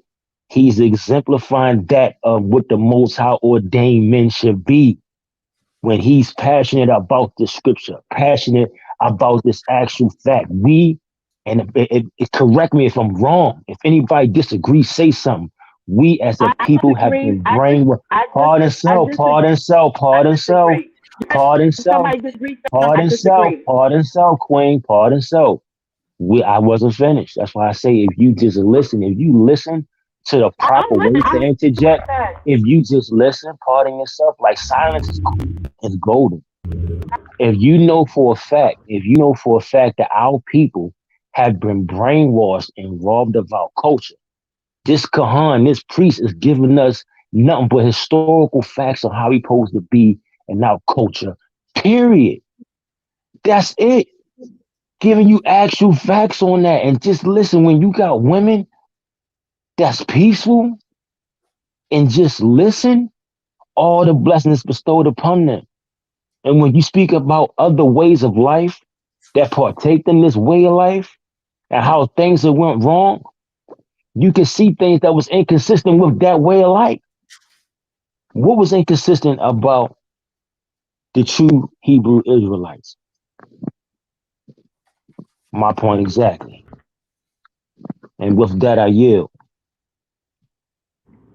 Hey, but now you There got your are book of many Josephus on you? civilizations. There are civilizations Hey, but now where you got your women book of Josephus on you?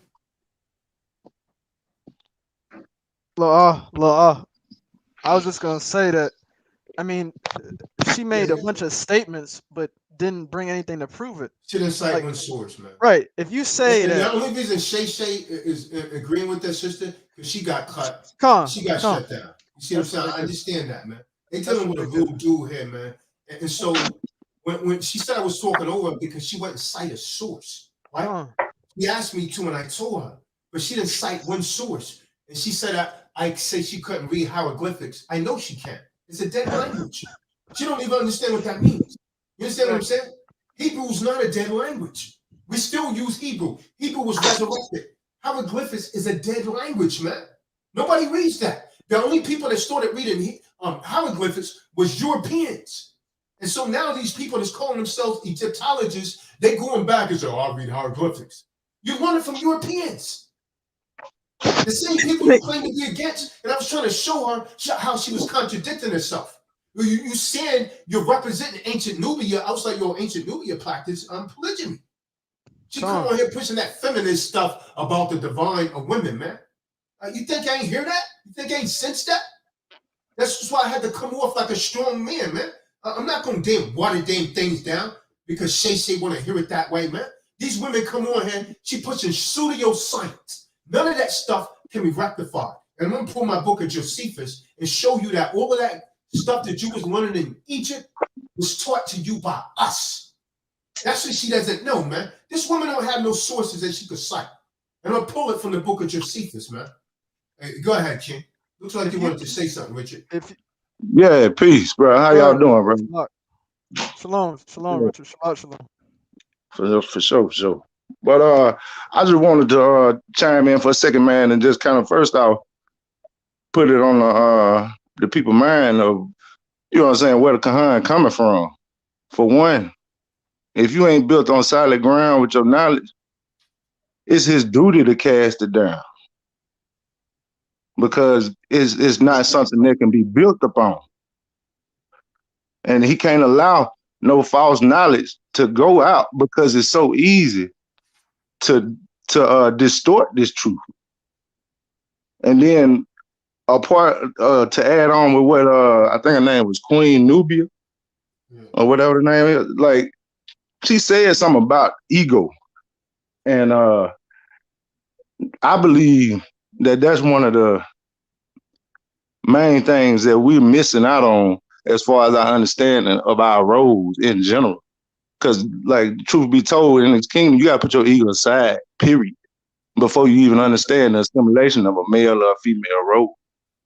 Because otherwise, you're building it on that stony ground that the Bible talk about, and it ain't going to bear fruit. So, you know what I'm saying? First off, to really understand this whole polygyny thing, you got to get out your personal feelings. You got to get out your ego.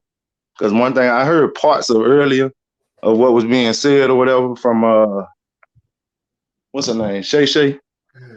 And the thing about it is, most of what she was saying was what she want or how she feel about it. And like, no knock on it, but where was the Most High in your conversation? You know what I'm saying? Like, true polygyny, like Kahan said, it's about being a lion. It's about putting motherfuckers around you that's gonna, you know what I'm saying, help you fulfill that vision that the Most High put on. It ain't about you.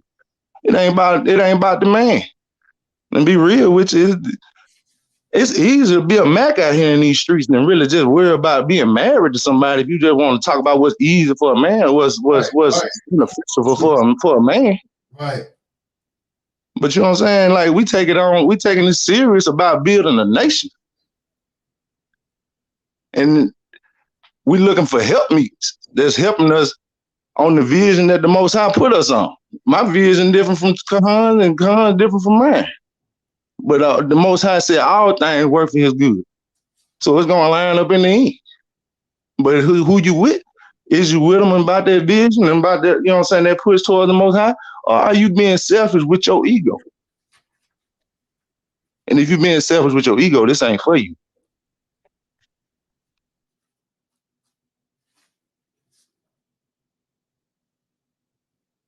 Come on. Come. Saying multiple wives was because men would go out to war. Prove that. Prove that. You can't just come out and say What was that, brother? What you say? She said that marriage was multiple wives was given to men who was going out to war or something like that. Yeah, what she misquoted was you know when men would go to war against other nations, they would take those wives as spoils and they would keep them as slave wives. So they wouldn't be wives, they would be concubines. Even Israelites did that. They became concubines. That's what Hagar was. She was a concubine. So a concubine was like a woman that a man didn't want to take as a wife, but he had sexual relationships with her, and she didn't have all the rights that a wife would have. But those were like spoils of war. Come on. And we can't just let people come on here with all types of folly and false knowledge, talking about a knowledge base. Just like Richard said, you can have a knowledge base, but that knowledge can be based on stony ground, quickly washed away by the truth. Can't have that nonsense on the channel. Then people gravitate to it. You see Shay went straight along with that nonsense. But she went along with it because she was off. I understand the psychology of that, man. She was off. She got cut. And I'm gonna tell you something, man. Neither one of those women are married. Neither one of them. So that should say that speaks volumes right there. So it's just reiterating what I stated already, man. That the women that typically has problems with this, they're angry, they've been in bad relationships, and they hate men. They're men haters, and they're raising their daughters to hate men, and so the cycle continues. And so those are the women that's going to end up lonely. The man will get with them, you know what I mean, to be a pump and dump, but that's about it. And they get on here and they trying to be delusional. See, I'm a real man. I see right through that. They get on here and be delusional. Wow, he's right, like Shay was saying, he's right around the corner. Yeah, all right. You're not no spring chicken. Your biological clock is ticking out, baby.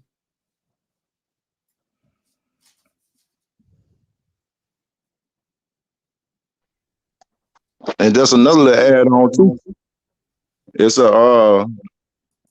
it's the same on the other end for the fellas. You know what I'm saying? They got to get their ego out the way, because a lot of times it's a false representation of a man. You got these little boys out here that's acting like men, Right. And you know what I'm saying? These women gravitating to these little boys and then giving a bad name to a man when he really stepping. And you know what I'm saying? Yeah, but On that, now on that end of it, you just gotta understand it here. Just like you got women that ain't in tune with the spirit, you got men that ain't in tune with the spirit. Just like you got women that's faking the funk, you got men that's faking the funk. sure. Just like you got women that's true, and you got men that's true. And so you unequally yoked with somebody that's true and you faking the funk, it ain't gonna work. That's that saying. You understand what I'm saying? So it's one of them things where it's like that's where that equally yoke come into play.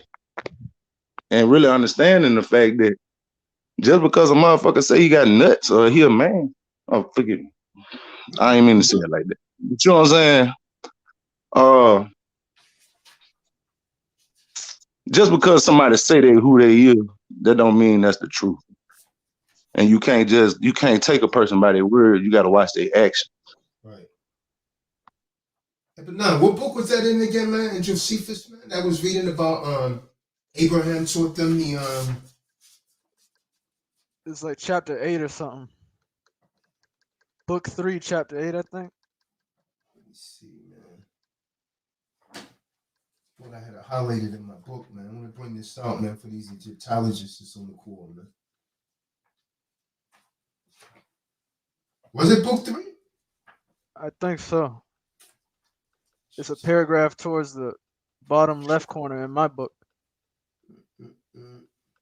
General Yashabim mentioned earlier that that it says the Bible describes how in what orderly way a man should be with these women. Like it shouldn't happen within the same 24 hours. Where is that?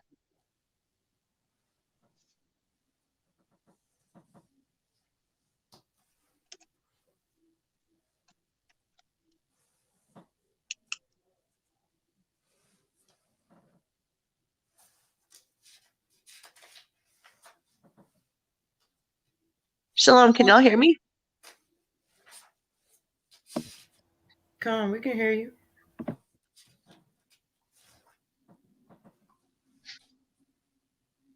Yashabim, the sister's talking to you. So you said book 8, Benaiah? Let me see. That's what I'm thinking.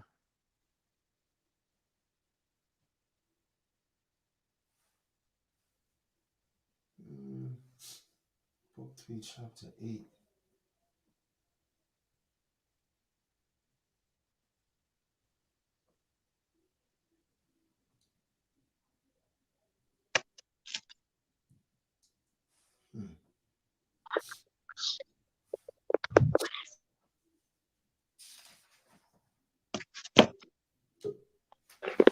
And yo, peace. One more thing too.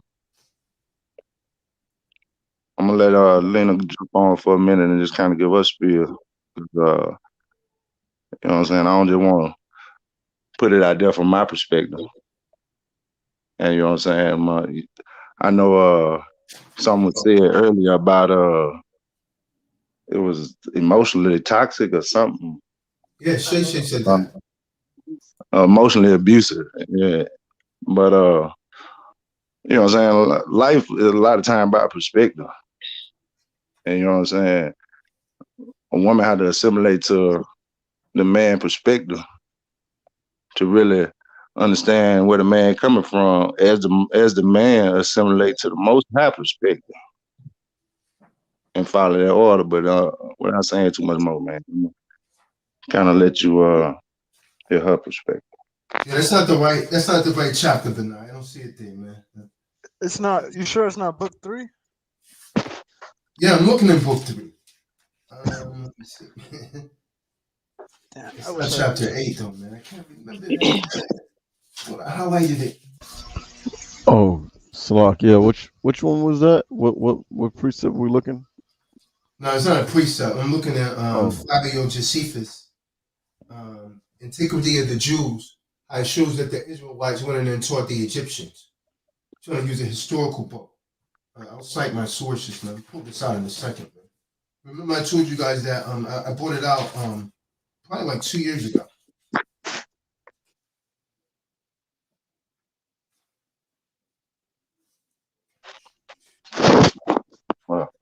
Here you go. Peace, family. Um, I think one of the main things that women have an issue with is understanding their role in order. And I think that if we could get a grasp on our roles as women in order, then everything will fall in line. We'll get that harmony that everybody wants. We'll get that unity that we want to see between our men and women and then the whole nation. You know, women, we so busy. We want to run the home. We want to run the children. We want to run the man. We want to run off the work because we equal and we can do what the men do, right? But then we complain the whole time. But we wanted to step out of our role and into the role of a man. And then we want to cry and throw temper tantrums and bash the men. But we don't know where we belong. In the home, raising children, cooking meals, and serving our husbands. You know what I'm saying? As he serves the most high. You know, it's all about what they were talking about ego earlier. You know what I'm saying? But the ego is you wanting to be in this. Yeah, you want to be the head, and that's not where you belong. You know, any species on Earth, you said maybe mammals. I ain't scientific, but let's talk about mammals. The males, no matter what animal, human, when it's time for stuff to hit the fan, who do we expect to protect us? Those men. We don't want to be out in front. We don't want to have to face the danger. We don't want to have to deal with all other stuff that we don't want to admit that men have to deal with as the providers and protectors of our homes. You know what I'm saying? But we also don't want to submit and serve and be selfless and righteous. We want everything to go our way. We want everybody to think how we think and agree with us. And we be wrong all the time. We ain't gonna admit that, but that's how come the feminist movement, the women liberation, it picks up steam because it makes us feel like, oh yeah, black girl magic, woman power, this and that, you know. But it's like, think about how things used to be. Women couldn't open a bank account without a man, without a husband. Even back in the day when women couldn't even talk, right? Like your husband had to represent you. In law, in court. And if you weren't married, father. She could overrule Right. her decision. But I think once women figure out their role and accept it and be content with it, then they're gonna find that happiness that they want. They're gonna find the peace they want because they in order. Now I'm married to a polygynous man, and I am the happiest I've ever been. And I go around all my family and friends, and when they see me, they pull me to the side and say, "You look happy," because I am. I figured out what my role was and my place in my life underneath my husband. I'm out here trying to be this independent woman. I had to take care of myself at one point in time. It wasn't fun. I'd rather have a husband, even if I have to share him. Well,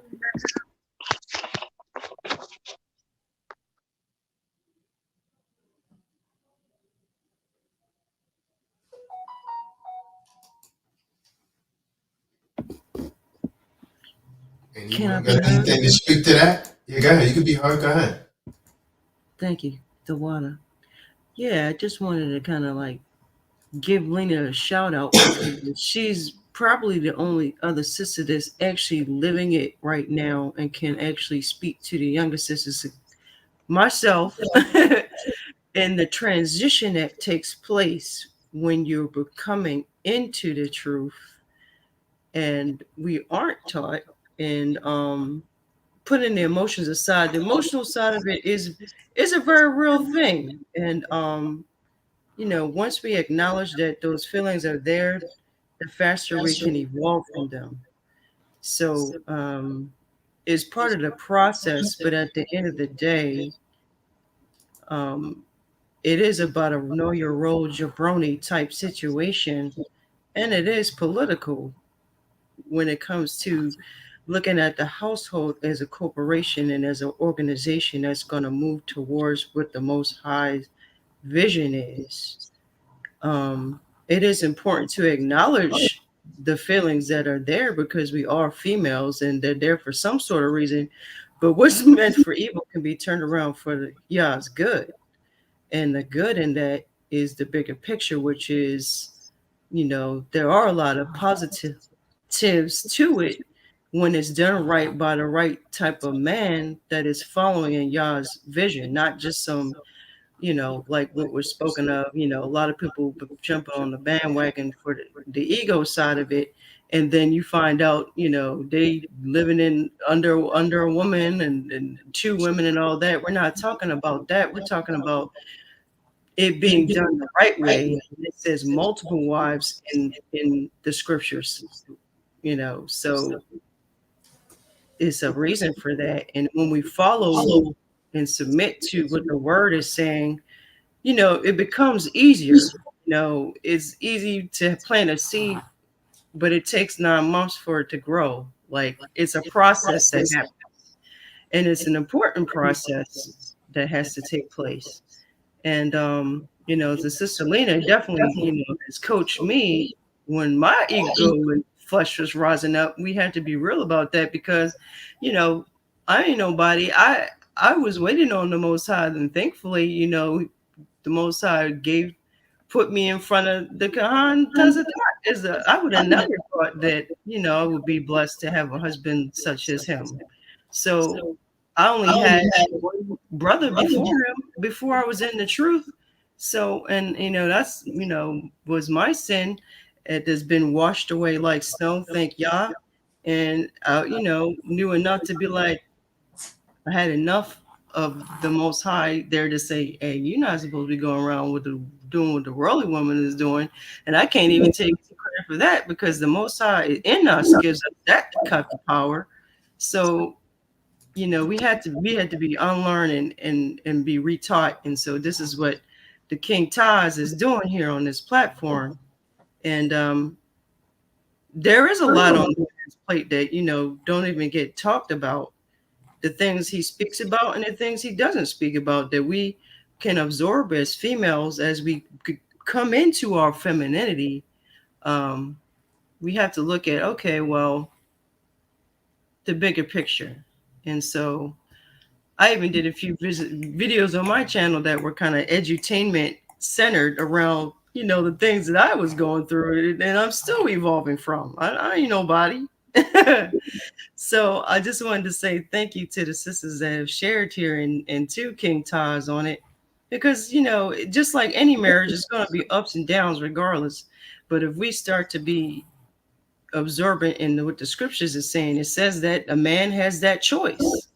And if that's his choice and the sisters that he's choosing to bring into his life are cool with that, at the end of the day, you might have some little tit for tat for a little bit. But if they have come together as a team, I mean, even in the world, they have a team meeting once a week, come together and say, okay, look, this is what's going on, team. We got to get this, that, and the third done. If you got to get anything out, get it out now. And we're going to keep the truck pushing. Okay.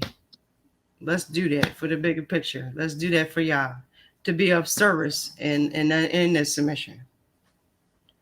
So, and Sister Sharzad Ali, I just want to give a big ups to her book about it. And King Taz has that recording read on this channel. So check that out too if you haven't already, sisters. So I'll just leave it at that. And sisters only to my channel because we had to evolve.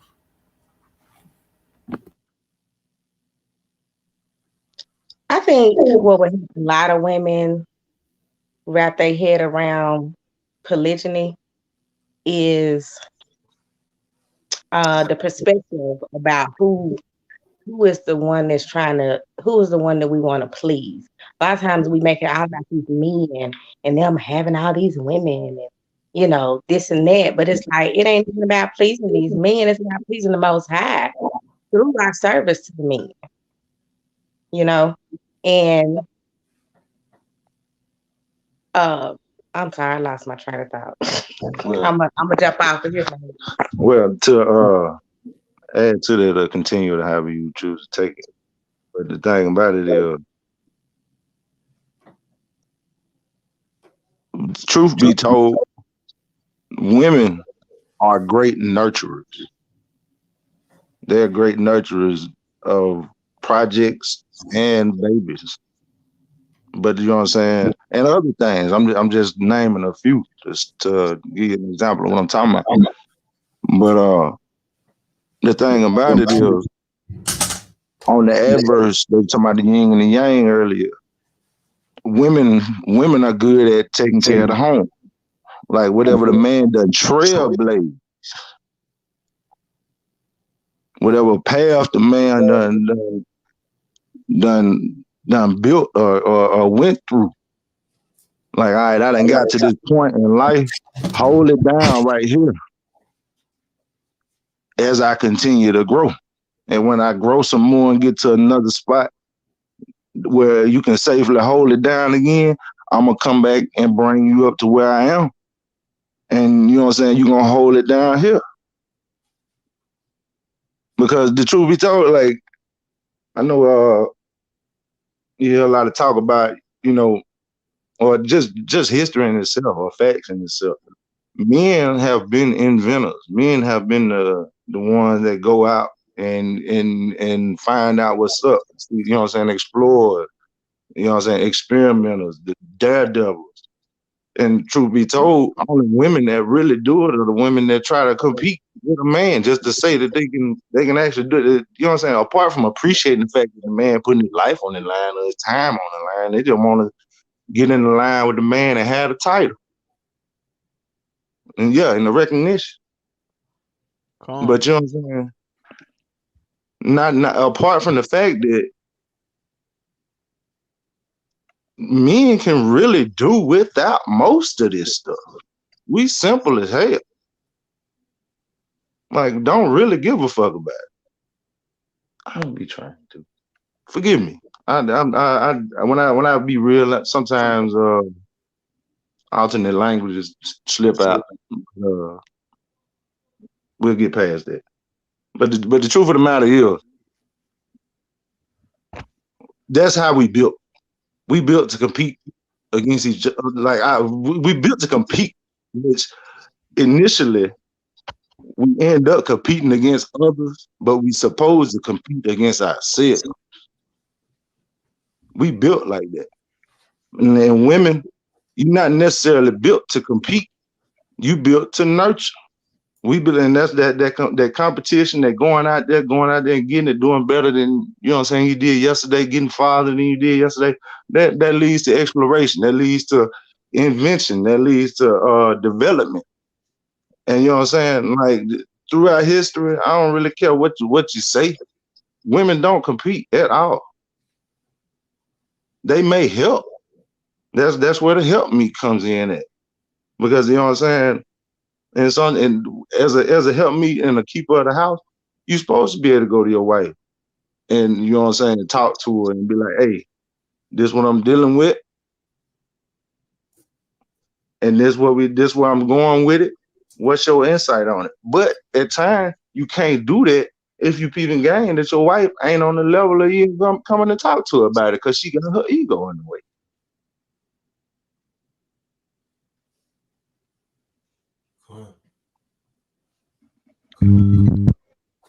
But now, the thing about it is, like I said, getting that ego out the way and knowing your role.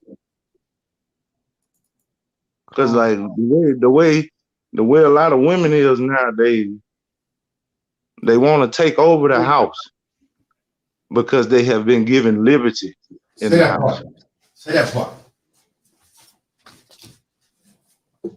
But don't want to acknowledge the fact that, hey, I built the fucking house. What is you talking about?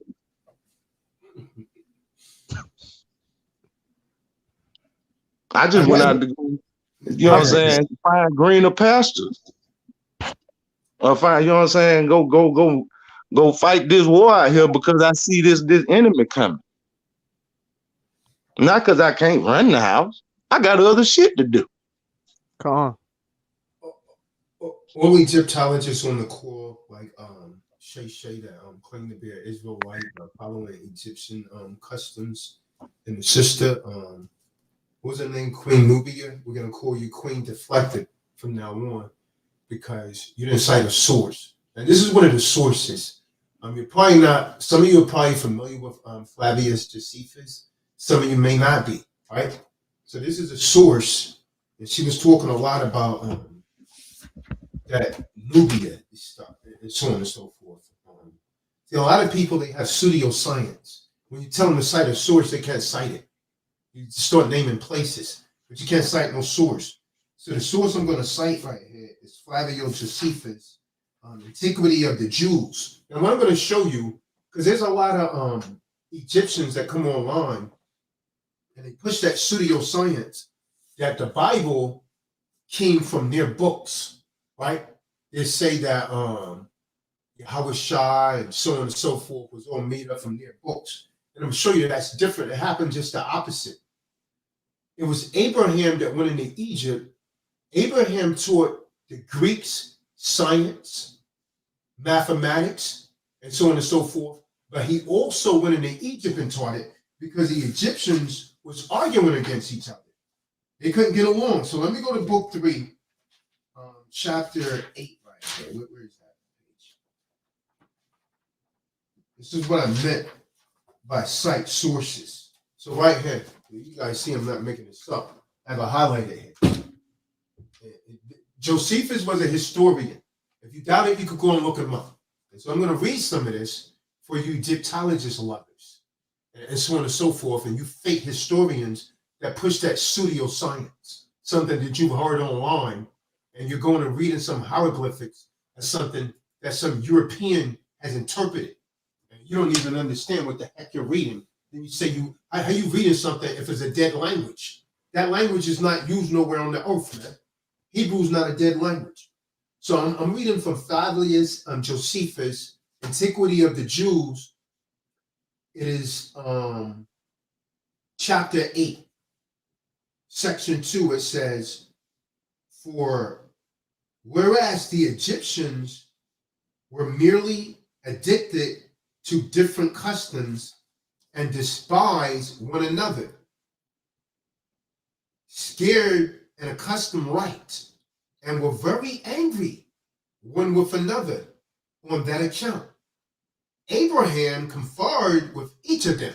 So Abraham went into Egypt. When he went into Egypt, he conferred with the Egyptians, with each of them, and confronting the reasonings, they made use of every one for their own practice, demonstrated that such reasoning were vain and void of truth. So he said that the Egyptians' reasoning was vain and void of truth. Flavius Josephus is saying this, a historian. Tazadak is not saying this, and I've given you the source, right? Every one of them, for their own practices, demonstrate that such reasonings were vain and void of truth. Whereupon he was admired by them in their conference as a very few wise man and one of great sanctity. So they said Abraham was a very wise man. Very, very wise man. He was like a sage. When he discoursed on any subject, he undertook, and this not only in understanding it, but in persuading other men also to assent to him. So they looked up to Abraham. He communicated to them arithmetic. So Abraham taught the Egyptians arithmetic and delivered them the science of astronomy. So he taught them astronomy that the Most High taught him.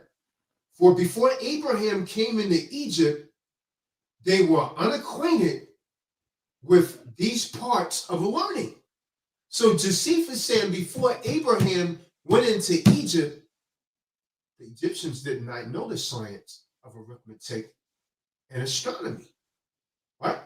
They was not acquainted with these parts of learning, for the science came from the Chaldeans into Egypt, from thence to the Greeks also.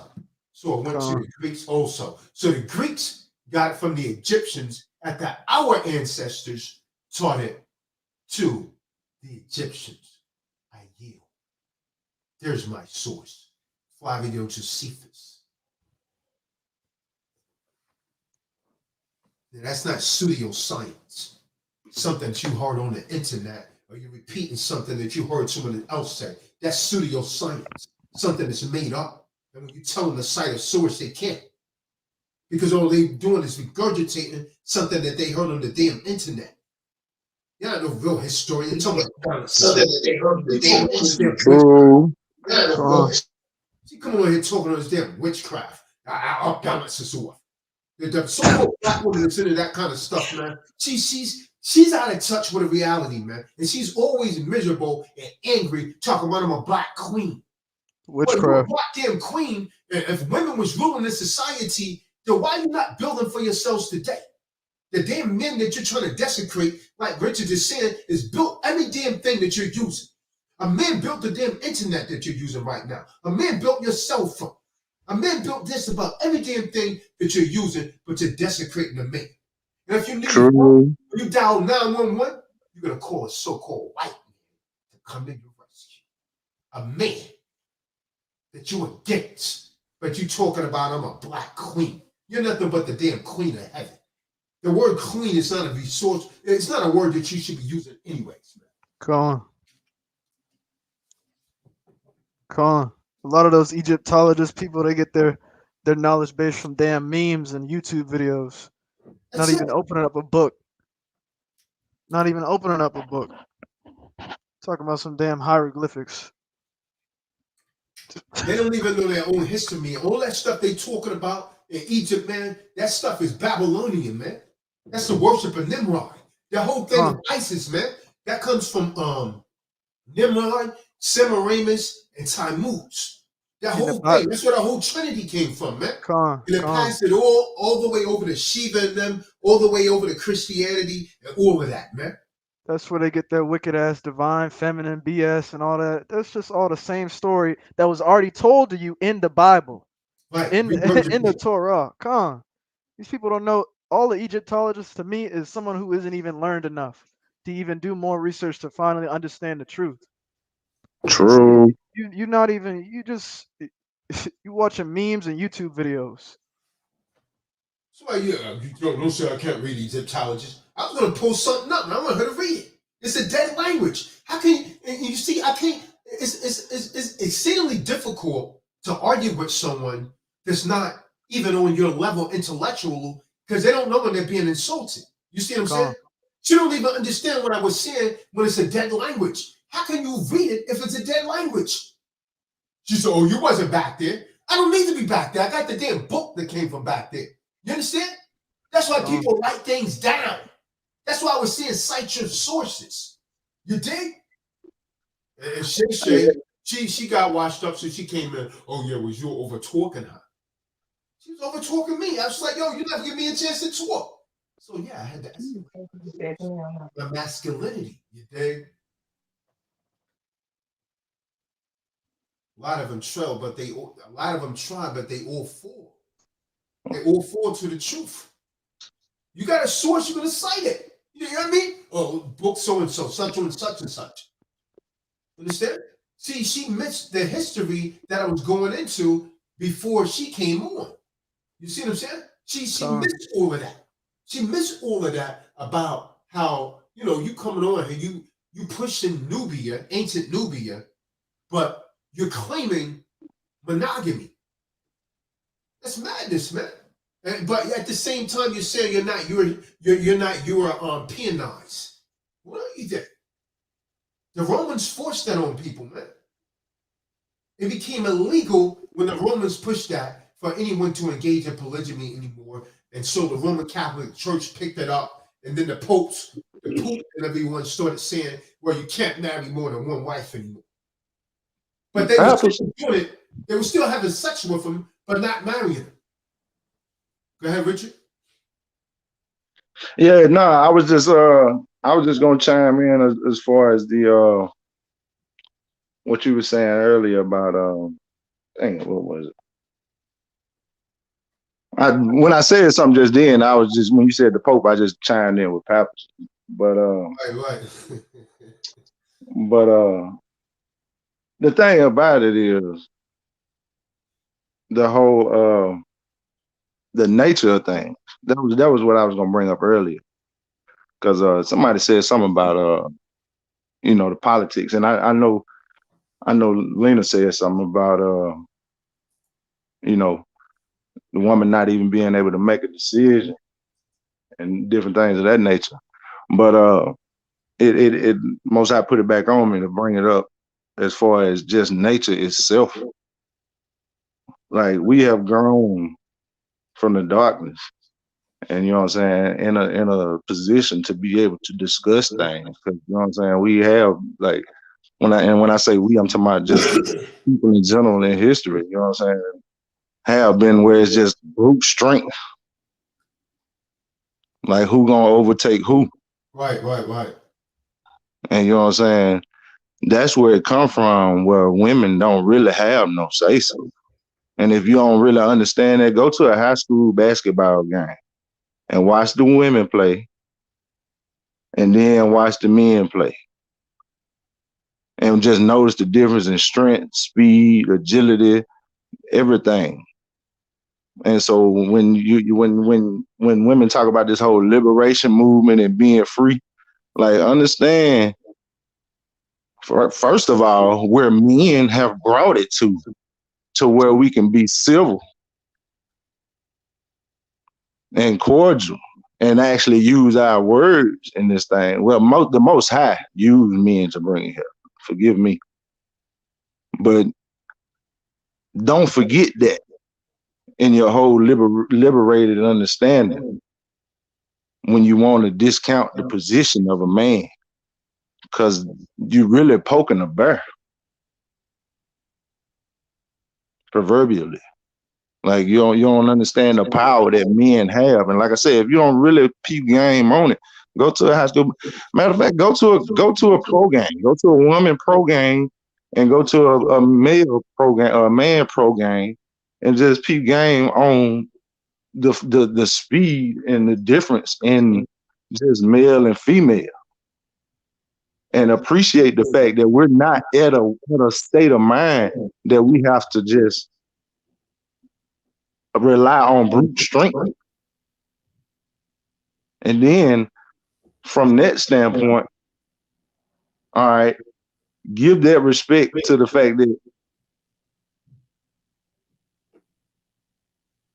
and this is a side note on that too. Give a respect to the fact that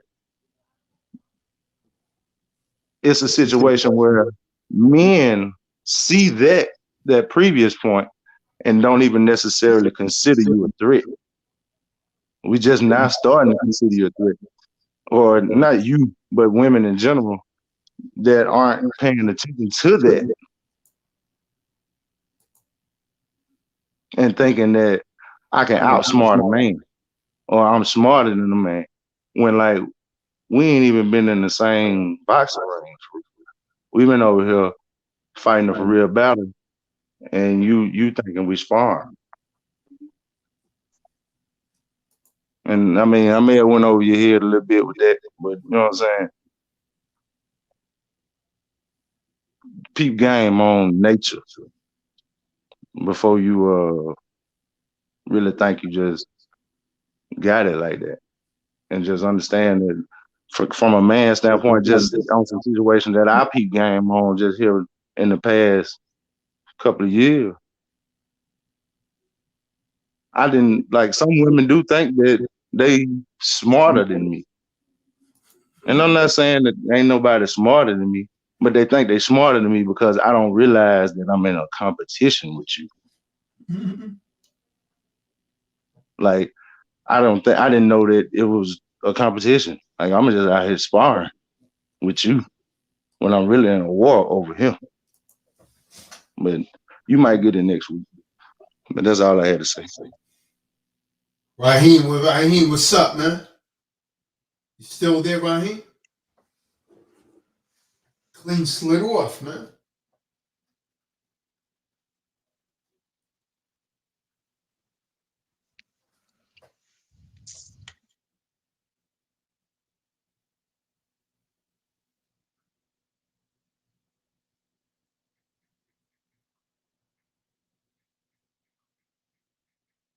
What you got, Yashibin? Everybody quiet now. Yashibin, what's up, man? That's Wake a up, that's nigga. that's a What's up, wake good up, nigga? question. What's up, wake up, pardon nigga? me, What's up, King. Alicia? Alicia, you haven't said very much at all.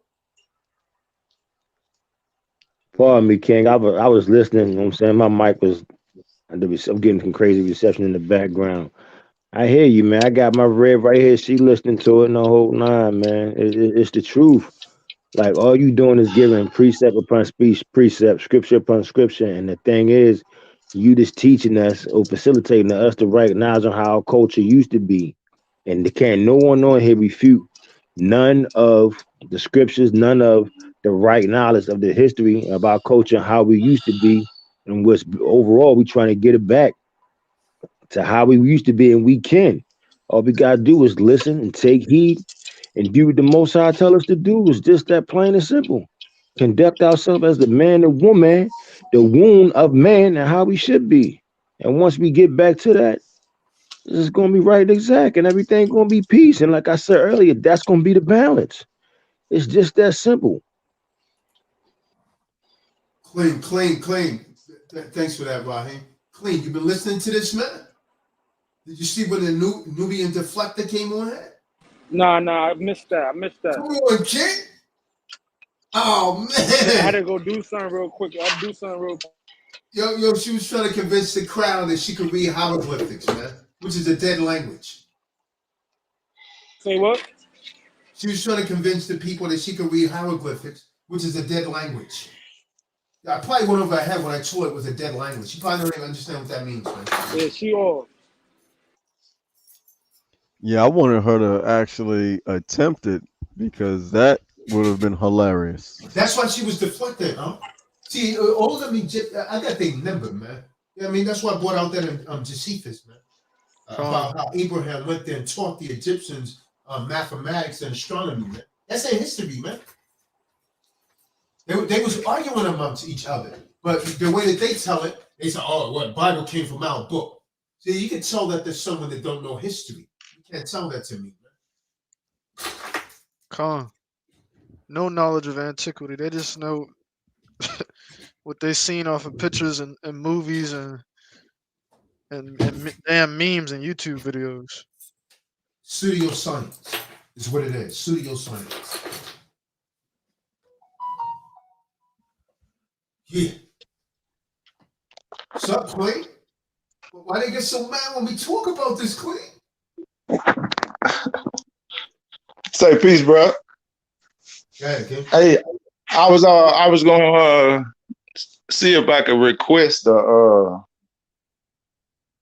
guess a study or exemplification of knowledge to the people about how a language died.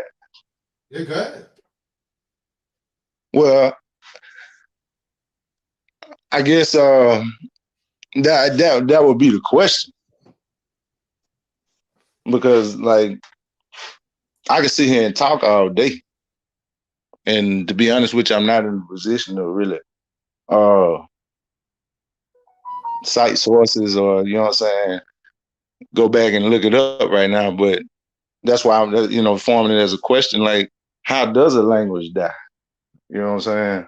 Like what does it mean? It becomes to die is to become That means unused. not used anymore. They It's stop not using used it. anymore. So when it's not used in a particular part of time, how can you translate it? Right. I mean, it There's stops. there's a gap in history. Right. And so how can you really be sure? Whereas on the flip side of it, the Hebrew is you know what I'm saying, it's been passed down. Right. And it's connected. And you understand what I'm saying? And I mean, you ain't got the eyes to see or the ears to hear. It tell you ain't gonna see it or hear it. But at the same time, the concepts hold true throughout history. And like I said, with a dead language, you may be able to figure out a word here or a phrase there, but the concept it died because of the fact that there's a gap in it. It didn't have that blessing of the Most High to stand the test of time. You just want to be real about it. But yeah, I may do that myself. I may do that. Just do Yeah, a little so study. for in case the sister didn't understand, a dead language means that it's a language that's not used in everyday life, right? The language died; it wasn't being used anymore. Like Latin, you got people that still trying to study it, but Latin's a dead language. You know, you got people that still trying to study it and learn it, and they find it extremely difficult. But it's a language that's not used in everyday life. So then it eventually becomes a dead language, right? So no one speaks it anymore.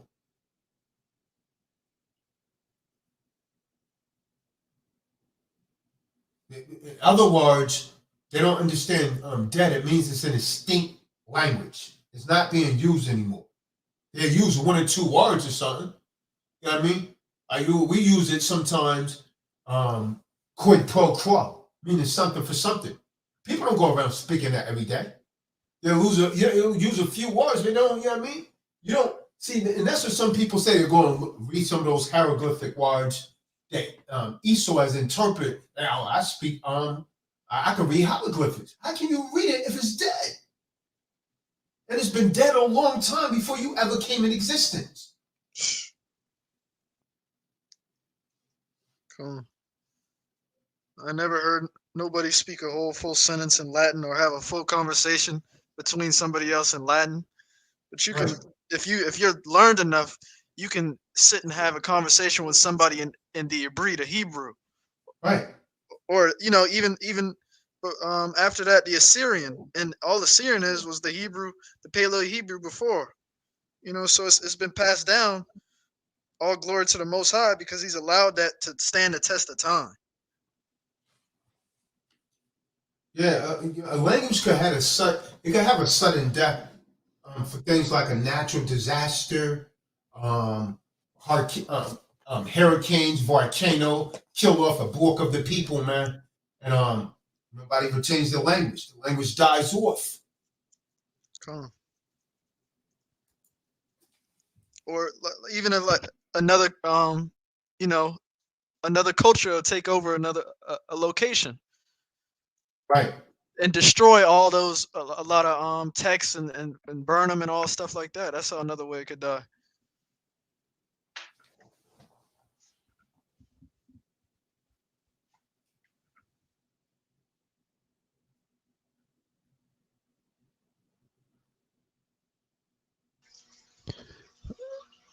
Yeah, I wanted to also reiterate what Richard was bringing up.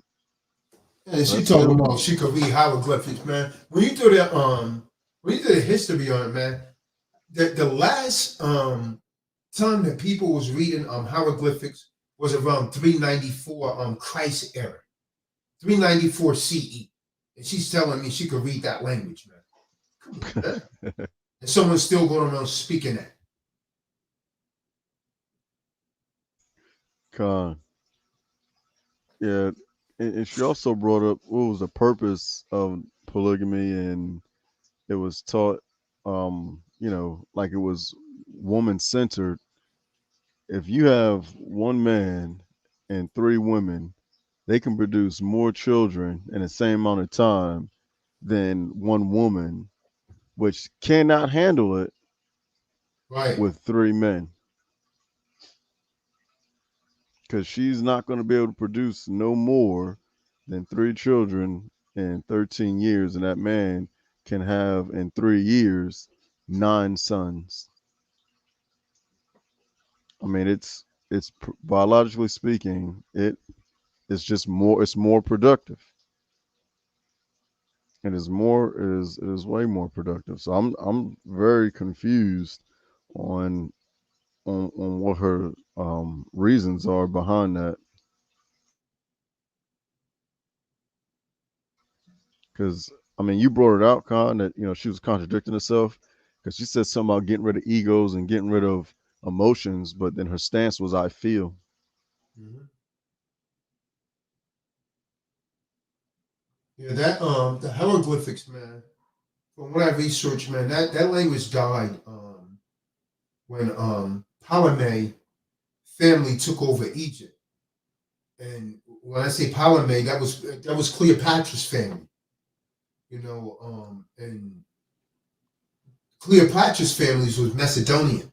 So they came in there, and a lot of people, they tell you that she was a so-called black woman, but she wasn't. They Con, came in from Macedonia and they conquered Egypt, and hieroglyphics became a dead language. con.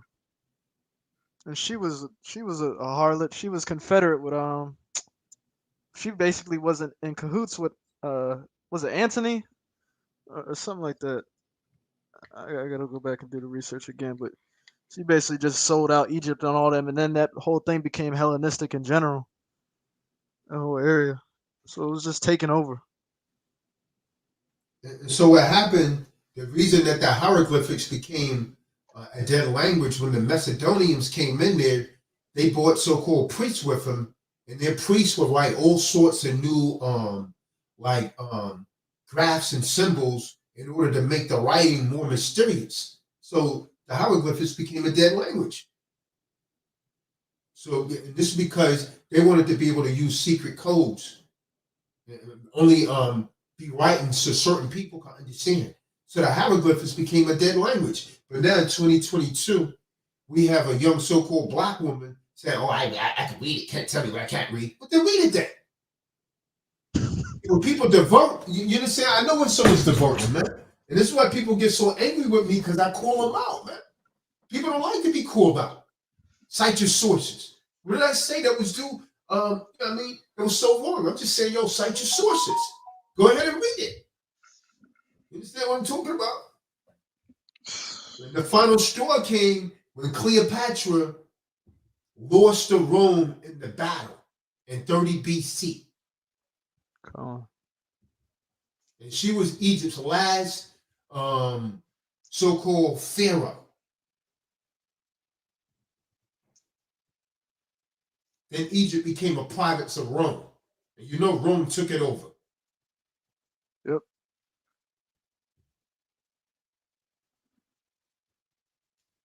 So that hieroglyph has lasted about 2,500 years.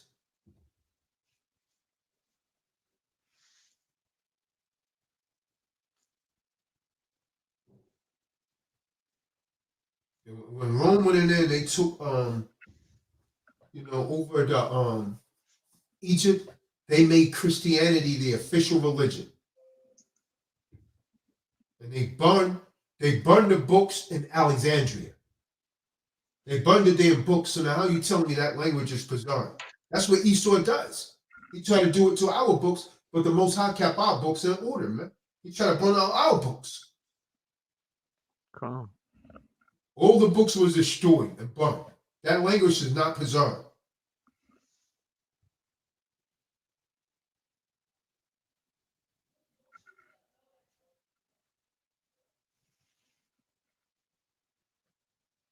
And he went into China and also, man.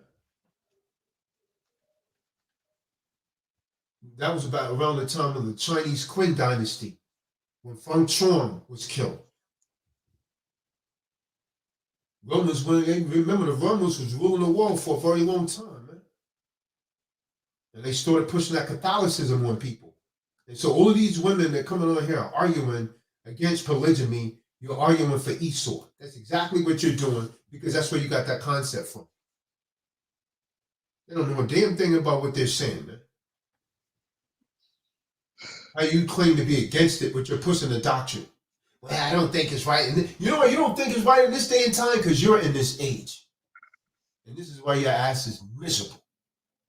These women that have this mindset, they're mostly, they run men. Check this out, okay? They run multiple men, but they say I'm against polygyny. Go and get yourself a cat because you're going to be alone. Better go and watch DMX movie, Never Die Alone. Because you on the virgin right now. I mean, hard. Clean. You kind of quiet tonight, Remy. What's good, man? What's Gucci, Remy?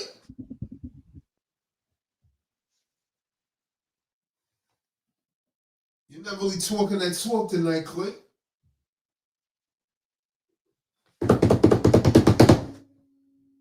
Mark Anthony.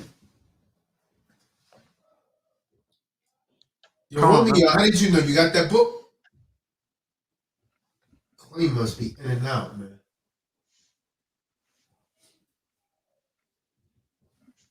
Look at Shay 24. She's in the car eating. Ah, man. Shay 24, man. You got anything else, Rhea? You got anything else you want to say about these non-polygamous women?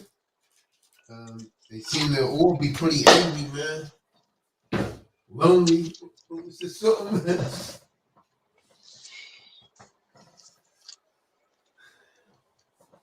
Wow. Anybody else, man? Anybody else got anything they want to bring out? Bad, Rhea. My bad. I believe the sister, Nami Shalom King, as you said, I believe the sister gonna get her mind right because she's still here. She's still listening. Like she can't refute none of the precepts. She can't refute none of the history. And you know for a fact, like I said, you know our whole culture has been robbed of our true nature, Shay. You know that, and all this brother doing is giving us the true nature where we come from. You know what I'm saying? And that's what the scripture and the Most High says how life supposed to be. He not giving it from his own perspective. He giving it to us, I'm saying, how the Most High want us to be. And you know that. And you know that's what it's supposed to be. Felicia, you in the building? Felicia, you in the building? Felicia, you in the building? We need you to get Shay a rose. Get Shay a rose. Even give me a roll. I'm not rolling with that. I'm good. Felicia, you in the building? We need some roses over here, Felicia. Shay, are you denying the history of our culture? I'm not denying anything. It served the purpose for when it existed back then. However, that does not exist right now. I mean, you have that's people why that's we're in a predicament that we're in. So do you agree by us of our culture being robbed of our true culture? Is that the reason why we're in a predicament that we're in? Do you agree? We have evolved. No, Most of do our you culture agree? is I lost said, do you agree? I said, because anyway. we've been robbed of our culture, do you agree? That's why we're in the predicament that we are in. Yes or no? Well, to a Do point, you? yeah. To a huge All point, right, yeah. then. Well, in However, that's all it calls for. but All that, it pardon self, however, but we don't even pardon know self, what queen, we. pardon self, But no, pardon the thing yourself, is this. pardon No, yourself. listen. Let me finish saying what I No, want to no, say no, no, because no, no. we Pardon don't yourself. know how much. Queen, No, what? Why is it? sister, I can young only. sister, This young is not a sister, court of young law. sister, young This is sister, not a young court of sister, law. young sister. Pardon yourself. Oh At the my end of the God. day, if the scripture Okay, what am I said, pardoning? if the What am I scripture pardoning said you're myself? supposed to be silent, right? And when we asked you for something, I So didn't who ask you wrote for that? any dialogue. Pardon yourself. Who wrote that? Who No, chose? pardon yourself. Pardon yourself. I asked you Oh for a my yes or no. God. I didn't say can I I get an gave you add that on? yes or No, no. pardon yourself. And that's all I But asked we for. can't have a Nothing conversation if else. I can't talk. But at the end of the day, you only supposed to give But me what this I'm is the asking point. for. But I that's gave the you what whole you point. asked for. That's why the balance is off. Because if I ask you I for gave something you what you asked specific, for. right, and that's that. And that's that. That the people supposed to left it in. Gosh, this is crazy. This is crazy. Because that is suppressing woman and my mindset and my answers. Me wanting to give an answer. If I have more to say, I'm somehow wrong and out of order. I don't get it. When you say the real person, you mean a man? If a woman can't get a man? Huh? Then what they gotta use?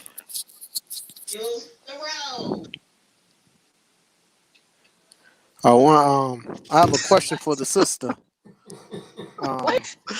For You the gotta play that sister, Eli. Play that Eli. Wait, what was that? What was that? Play the Eli. Father, What did she just say? Father, Hello? Father. I'm buffering like crazy. Lawyer Howard, take the wheel. Oh man. I have a question Man. for the sister.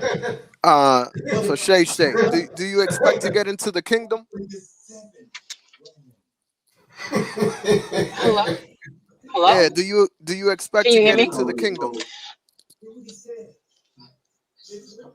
Yeah, I expect my soul will be safe. I'm not living crazy. Well, you need a righteous brother No, to get into the kingdom. You know that, right? no, no. That's what the scriptures say. So are you denying the scripture again? The scripture said that. Brother How in the Yashavin, name brother of Benaiah, Can please one of bring you that scripture can up. one of you brothers bring out that precept? Please. Can you prove that, David? Can one of you brothers bring out that Yeah. precept? Which one?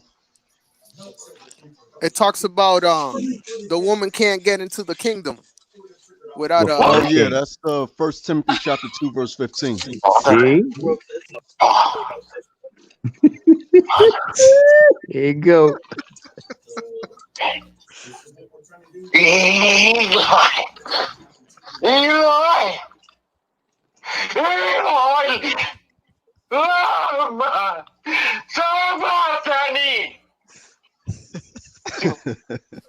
Hey, Sister Shay Shay, I promise you all the glory in the world. All you gotta do is just listen and submit, flat out.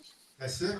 That's it. I promise you that. I mean, from this point on, I guarantee you, joy and peace and happiness will resonate all over you in the most phenomenalist level. All you gotta do is do what you're doing right now. Just gotta Yeah, flat embrace, out. and you gotta embrace the road that the Most High has carved out for you, sister. And it's in her, cause look what she doing. It's in her because she got the potential. It's in her. You know what I'm saying? My rib, Shay Shay. Once y'all do this right here, listen, that's the most high. You know what I'm saying? Embrace it, You probably talking and to you your gonna be next good. wife, Raheem. You probably talking to your other wife right now. Shay 24. Hey, Drew, y'all want me to read that out? That Yeah, Khan, David, Khan. David. all right, so 1 Timothy chapter 2 verse 15. Notwithstanding, she shall be saved in childbearing if they continue in faith and in charity and in holiness with sobriety. So if a woman doesn't have children, it's going to be rough. But then if they do have children, they must continue in faith. Faith is the word, and charity, which is love,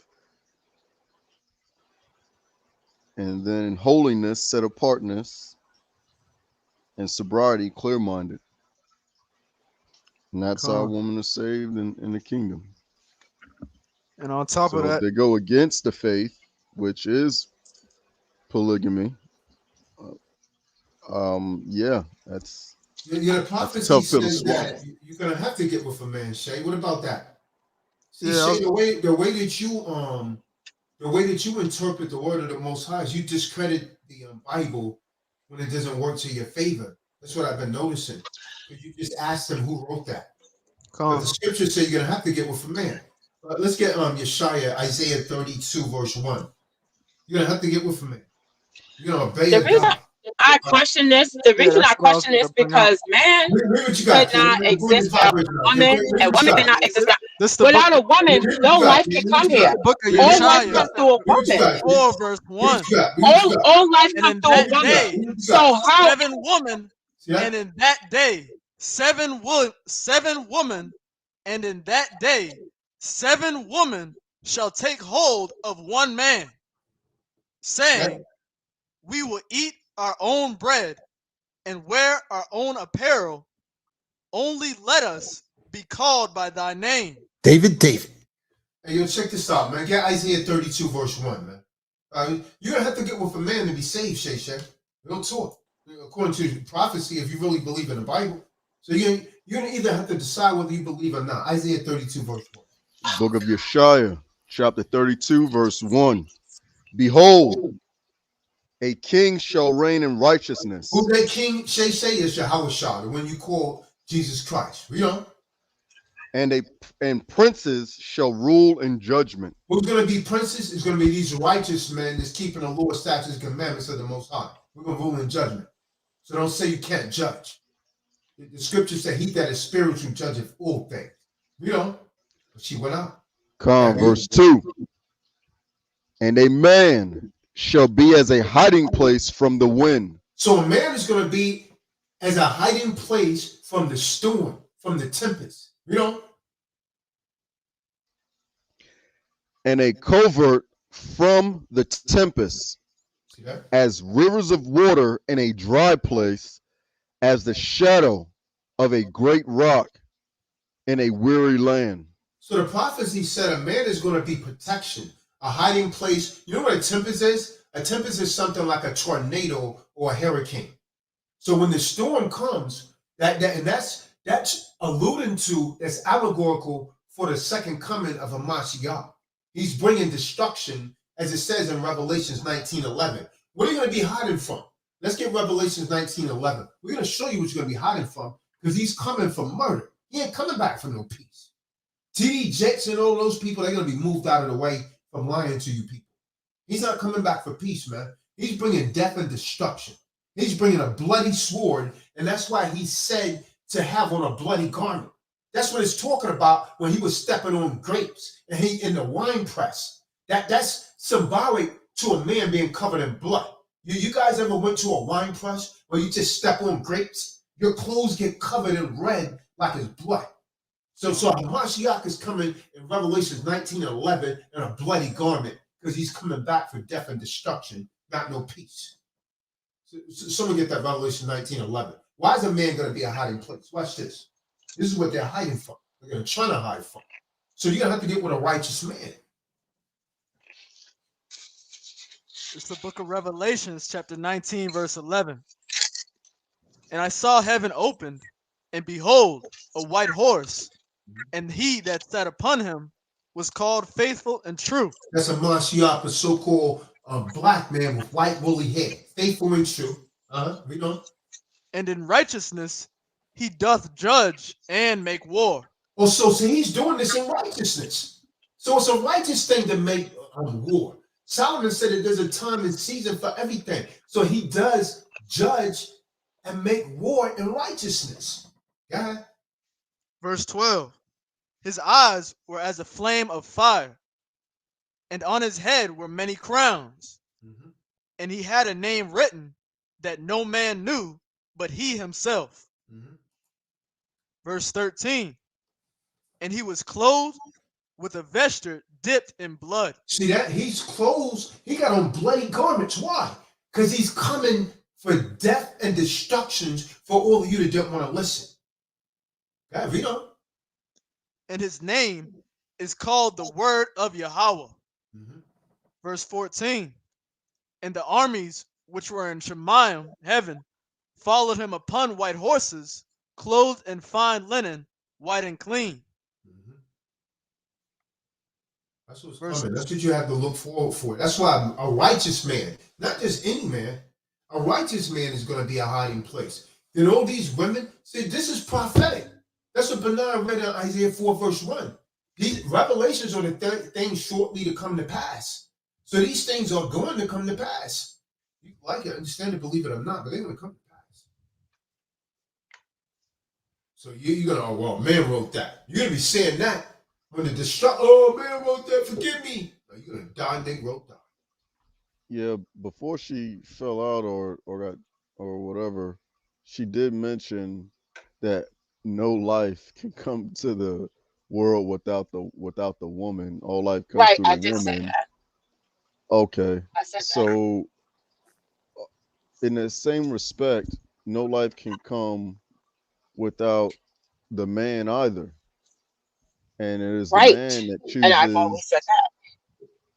and it is the Well, we man that know that. It's not chooses the obvious. sex of the son and or the daughter, in conception. But he can't But bring forth a child there's by himself. scripture. So therefore we need each other. Okay, whether it's by itself or not is completely irrelevant to my point. My point is the man was made from the Most High, and the woman got taken out of man. So for you to say that, it doesn't add any relevance, It to does, your because the point. man would have never been able to reproduce himself. He would have never, without We the know woman that. being But created, see, We're not he would against have been that. just yeah, himself. but I don't. But see, No, the thing is, But the way okay, she's you trying to guys make an talk, argument. yeah, that's no, what She she's I'm forgetting saying doing. about That nature. was the never a way, We're subject not matter. against Shay. the We're not way, against women. We're not against women. I love women. the That's why I have two. We're not against women, so your argument has no standing here. The I'm scriptures not say neither is the okay. man without the woman or the woman without the man. But So it's my that whole point all night is that we need each other. And this is what we're trying to do, because there is a great divide between the amount of men that's available and the amount of women. You well outnumber because us it's almost 6-1.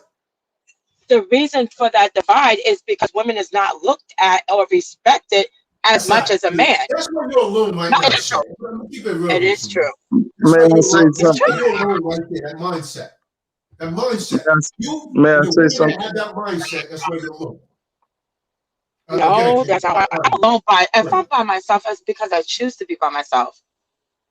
But what I am Yeah, saying, that's what you're telling yourself. if You gotta no, give that's yourself not what I'm credit. telling myself. Trust me, I got mad if I want. I I know can. that. But you're missing the point, Shay. You can have men that want to use you for a pump and dump, not men that want to marry you. You understand what I'm talking about? There's a major difference. A pump and dump I'm is a not very always material. You dig what I'm saying? I If you understand could that, and marry a man, Shay, if you could marry the man that you want, you are having right now, and I say that with if I any woman. excuse me, I say that with I any said I woman. am waiting for The that. women that I sing that don't want song, just any women person. that sing that song that you're singing, they be Excuse singing me, that I don't song want by you, themselves but no, with a I don't cane. want just any. And so I I don't want know just that. any person. But you Excuse can't me. get what you I want is I my don't want point. no. I'm You praying can't. for what I want, The and I have biological confidence clock that is what I coming want up. is. Tick, I have tick, the confidence tick, that what I want, tick, I have it tick, already. tick, Okay, tick. The I biological understand the clock is coming difference. up.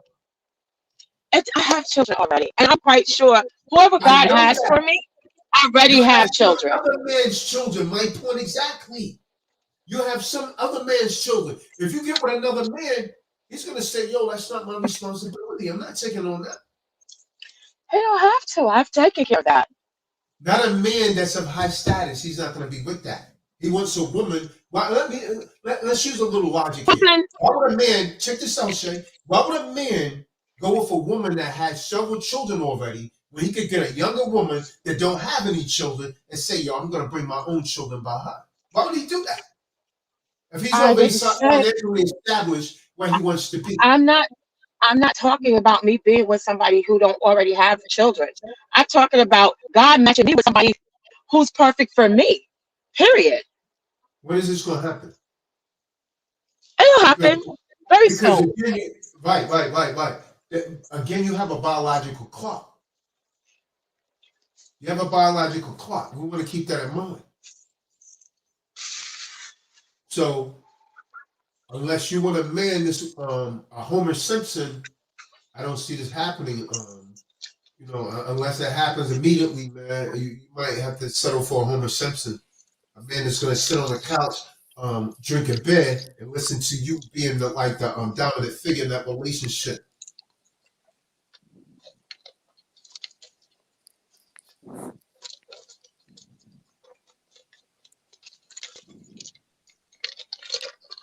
Salakia, can I add on? Go ahead, King. Talk that What did talk. we just get finished establishing, Miss Shay Shay? All you have to do is submit. If you want that type of man, the king in your life that you know you deserve, and we just got finished discussing that, the con And all the other brothers, you know what I'm saying, with the detailed knowledge of our true ancestral culture, it seemed like to me is that you have an issue because we correct you because that's our position to enlighten you with the correct way on how you supposed to conduct yourself. At the end of the day, you know what you deserve. You know you deserve a righteous king. You know what I'm saying? That's gonna rule over you and with you. You know what I'm saying? Y'all gonna rule together. But at the end of the day, as long as you submit yourself with humbleness and peace, because you get in your feelings when the Kahan, he's the priest. This is platform. When he speak, you supposed to be QT. Unless he asks you for something in detail and writing exact, nothing extra, nothing more, nothing less. But when you go into your own perception, your own details, your own emotions, that's when you're out of pocket. Nothing more, nothing But if you less. be You go right to and your exact, own perception, knowing your your own details, position, your I emotions. guarantee you, like I said it before, you're going to get the phenomenal king that you deserve, hands down. That's going to be passionate. You know what I'm saying? More than likely, he's going to be well off to take on that responsibility of those other young offsprings of yours. Only if you start right now with your submissiveness and humbleness and just being peace and taking in this right knowledge, hands down, point blank, period.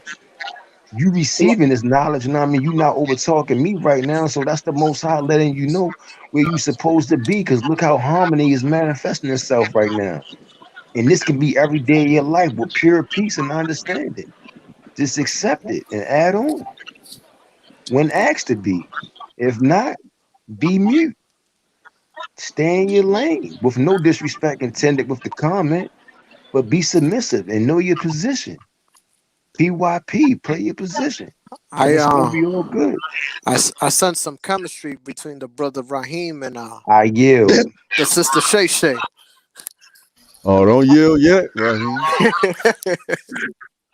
All right. Salakia. The so-called black woman, she wants a puppet man, a man she can control, or she needs a cop, a man with a gun and some handcuffs to lock her ass up when she got a line. Because the so-called black woman don't listen to no authority. Unless it's a damn cop or army man, somebody that can lock her ass up or put a bullet in her ass. That's the only way Hey, the black so-called black woman is going to submit to a man. She ain't submitting to no regular man. She needs some nigga say though, authority. peace, bro. Forgive me,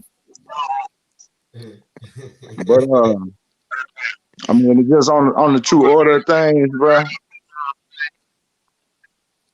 Um, just so the females will understand, uh, where we coming from is the fact of not necessarily submitting to a husband because initially you supposed to submit to your dad. You're supposed to be under your dad, and your dad's supposed to be running his house. And then he's supposed to give you away to your husband. Or when your husband taken, he acquiesce. When your husband take, he acquiesce to your to your husband's pursuit.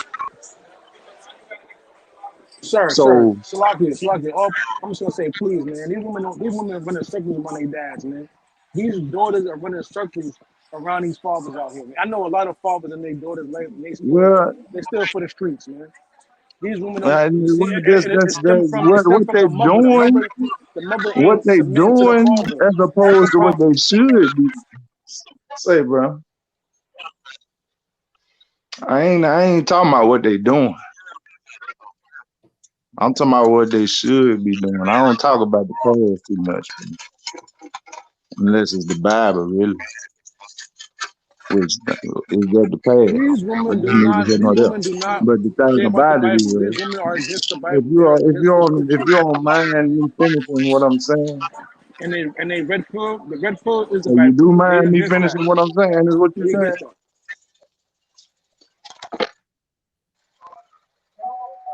But what I'm saying is, for those that like to go back to science, science shows that women deal off of feelings and emotions more than they do logic. And science shows that men deal with logic more than feelings and emotions. So in order of how the Most High put it, of how we are naturally, we should respect it and stop trying to overstep it. Like jumping off a cliff and saying that gravity don't exist. That's a law and that's a law. It's how it is. Get in order. If not, what are you doing? Like like why not? But before the brother interrupted me, the point was that I had the thought and then I lost the thought. What was it about?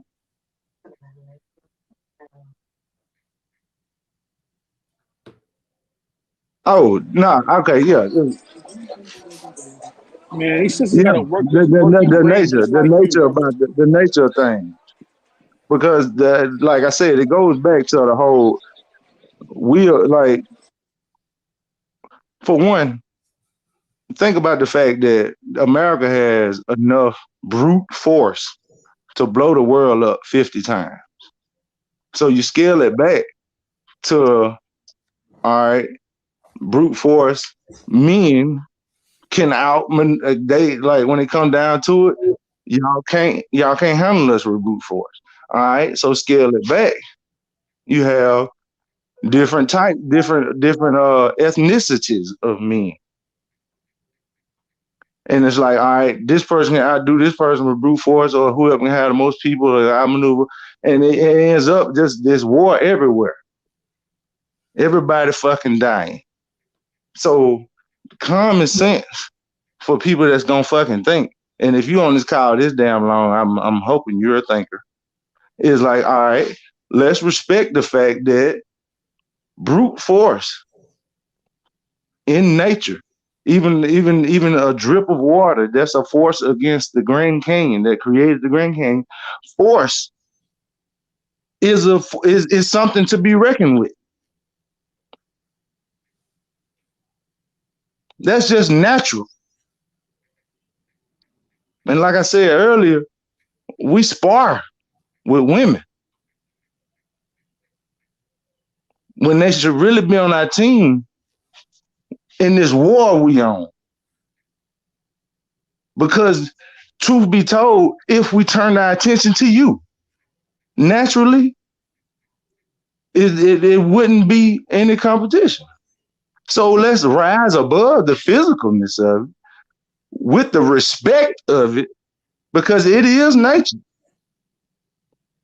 Unless you think you can walk off a cliff and fly. If you want to deny that law, deny the law that, yeah, deny all of it. But now, after you get over that bullshit of woman being equal to man, now let's work together and understand that, like, yeah, women are nurturers, like I said earlier. Men are trailblazers. Get in order and understand that, like, look, I done been down this road. The Most High created this road through me. And now I'm able to tell you about it. Don't act like you did. Because I know I didn't do it. But to sit here and try to say that you, the trailblazer, much less the motherfucker that did it, for all y'all that woman of God, thinkers, or however you want to call it, like, bruh, keep it 100.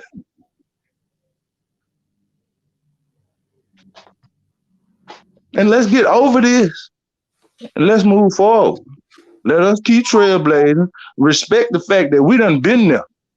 Respect the fact that the Most High used us to blaze that trail. and allowed you to be where you at. Because he allowed us to be where we at. And we respect it. It's just we got you nipping at our heels like a fucking you know what I'm saying, ankle biter. Give me your position. You can't handle it. Shit, we barely able to handle it. All praise to the Most High that He give us the you know what I'm saying. He give us what we need to get through it. Because a lot of times on this road as being a man, when you finally get over that, before you get over it, you really feel like you done almost gave all you got.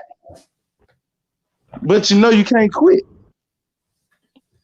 And on the flip side of it, we built for it though. We like that shit. But y'all come in the arena and complain about it and then want us to make it easier for you to compete with us. And it's like, bruh, do you want to get there or not? Shay's gonna say something. Yes, ma'am, please say something, because this is the thing, and this is reality. We have our own, and men have their own. You have women that were at one point. Hold on, you said the women have their own and you have their own. Hold on, can you clarify that before you go on? We have our role in this life, and men have your their own what? And you said role. Okay. Role, yes. Each role that we play, we're supposed to balance each other out, because at the end of the day, if we're not balancing one another out, woman is wisdom. She is made after the likeness and spirit of the Holy Spirit with wisdom, and man is in the image of God. So when you come together, you have a whole. Where you read that at? And that's what I'm talking about. I didn't have to read that. That's just something that's in my spirit. No, it said the Bible, the scripture said that the because woman was the Holy Spirit, because the Holy Spirit is wisdom. The Holy Spirit is wisdom, right? It's not like perfect world, but wisdom is also a feminine attribute. Now you can't manipulate me with that, with the scriptures. I know the scriptures. I know they don't say women don't have no damn wisdom. They don't say that. No. If you have so much wisdom, why would you deceive? Women have so much wisdom. She had enough wisdom to bring you here. She had enough wisdom to bring you here. She had enough wisdom to bring you here. Woman is supposed to have wisdom and knowledge and understanding. Those are the attributes of the spirit. Period. I know a lot of ignorant women who birth children. Have the person? Excuse me, no, ignorant men that birth children. I know a lot of men that make children. That's not a man. And it's actually not even a man. So I'm not saying a man was okay, you don't do that. That's your business. Sharon, we need each other, man. We're trying to build some rapport here, not the short. No, I just said that. We're supposed to balance out one another. We are. Yeah, this is not a man challenge woman thing. That's the whole problem right now. It comes across that like that a whole lot when certain people start speaking. May I ask you a question? Ask all you want. How can you be balanced? How can I be what? What was the question? You ready? I didn't hear you. I asked, were you ready? I'm here. I'm waiting for you to ask the question. Okay. All right. I was trying. Here we go. Now, how can you be balanced if the scales are already rigged with your ego? I don't have ego like that. I'm speaking in general. I'm not talking about you. I'm just saying, because one of the things I've been talking about from the beginning is first getting rid of your ego. So if you're talking about a balance, you first of all, like if you go to like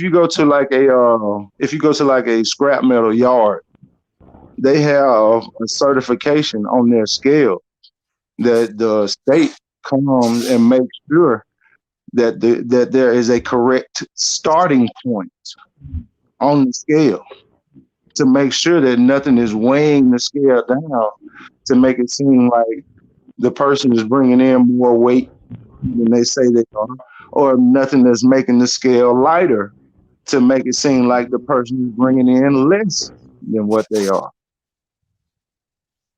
So my question is, how are we sure that the scale is starting at balance, like the state come in and do, and make sure that it's at zero legitly? Or does yours weigh a little heavier because it started out with some ego? I think everything starts out with ego. I just feel that as we go Well, along on this I didn't journey, understand what you said. What was that? I personally, this is just my opinion. Okay? I was So just I'm going asking to what give you you said. my opinion of what you just asked me is that as we start off in our lives, everybody has ego. But as we continue on the journey, we start to realize that ego really don't serve. So through lessons, we start to lay certain things down, and we start to release the things that we do not realize that no longer serve us, so that we can be in balance. I think it's a process. I think that's a journey. Well, before you can go on the journey, you first have to have an understanding that you're gonna move, right? I don't see no one being the loser if God is leading you. I said move, MOVE, Okay. not lose. Sorry. It's coming through all broken up. I apologize. I thought you said lose. I apologize. Okay, But no, you first have we're to all make a. listening. Whether we know it or not, from childhood, we're being prepared for whatever Okay, journey the right, Most all High right. has for us. May I acknowledge the fact that you keep going to different topics without answering my question? I Because thought I the answered thing your about question. what did you say? I tried to answer your question. I don't No, know you if said you thought something you is answered it. wrong. What was your answer? No, I did. I gave you an answer. I'm asking, what was it? What I said was that. The question again, because I just gave you a whole answer. Okay, then. So we'll skip over that And question. But let's do this here. The thing about it is, we have to let go of our ego. We have to stop assuming that we're right about everything. We have to stop assuming that the other person means detriment. And in that caveat, I mean, I wouldn't say a caveat. Just extension of that is understanding that all things work to his good. And even understanding what his is, like, let go of your ego before you can really understand how to assimilate to a male or female perspective and get in order from that thing. See, and that's part of it too. Allow me to finish talking. yeah, I You thought you act was like done. I'm saying, no, hold on, wait. You act like what I've been saying sound like some bullshit or something. No, I'm not. I'm like anything. No. But what I'm saying is, if I'm talking to you, or if anybody talking to you, this is respect. Like, allow me to finish talking, and then you talk. And I tried to apologize because I thought you were finished, and then I was going to go ahead and Before speak. But when apology, allow me to finish though. Oh God, I didn't mean to be rude to You cut can go in. ahead. Okay. I just want to drill that point home. Like, I don't want an apology. Okay. I would like to correct you. No, well, I apologize. Simply, I thought you were done talking, so that's when I was getting ready to speak. When I realized you were still talking, I yielded the floor. You may go ahead. What I was trying to say to you earlier is that we all start off with ego in life. It comes to you naturally. It's a part of you. However, as we go on the journey, we are supposed to start to let go of things that is not serving us. we're not doing most of the stuff. We're not even doing the work ourselves. It's the Most High Not through the serving Spirit us or not the work serving the through Most us. High? Listen, I'm serving the Most High. The No, Most I High asked is you a using me. question. Are you serving self or are you serving the Most High? What's the I word? Because if said, you serving self, we ain't got nothing else to talk about. It. I serve the Most High. I said, as the Most No, you. High move, as the Most High take us through life journey. We go through a journey to prepare us for whatever walk God has us to do. Okay, now baby doesn't come out the womb walking. The child can't even crawl at first. But before you So go we are on, you said what serves you, right? Because no, what you say is a reflection of what's inside of you. So I never said no. I think you're taking what I'm saying and twisting it. What I am saying say what now? is none of us here fully like finished work in the sense of, God knows our beginning and end.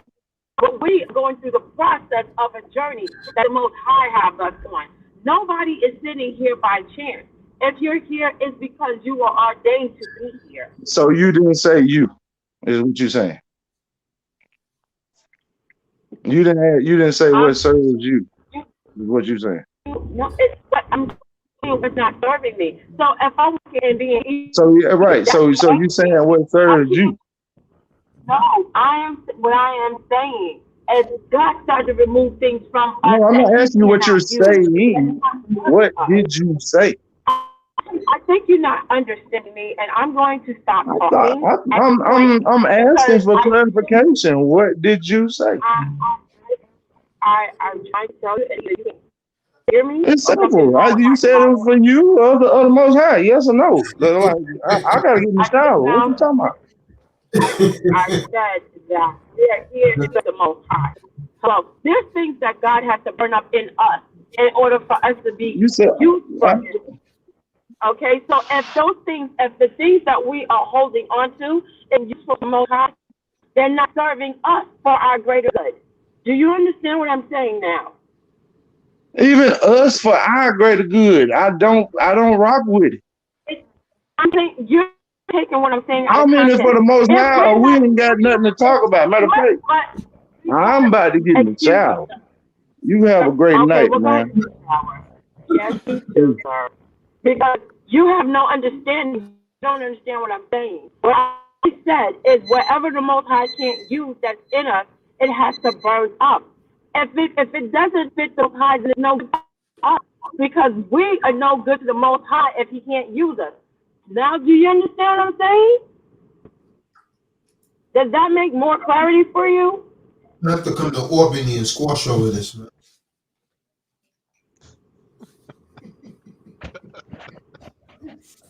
I have to come to Albany and squash over this beef, man.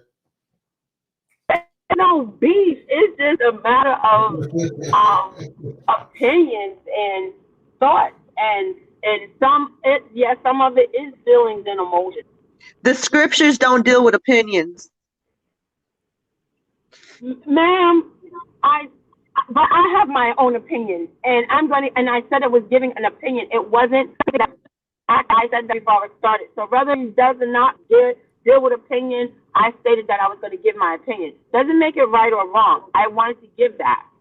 Period. So if the Most High gave us the book of instructions on how to live life, but then you have an opinion about it, do you think that that's going to give or take away from it? He asked me a specific question. No, I'm not even referring to his questions anymore. I'm not going to refer to his questions anymore. I have my own. I'm moving forward. To that conversation. I'm addressing what I've been collecting from sitting back listening to the whole conversation, and that just led me to more questions. We have. Part of the problem is it's some breaking up, so I'm not really getting a full sentence from what you're saying. So maybe I missed something that you said. But Shay, I mean, you have a right not to be involved in polygamy.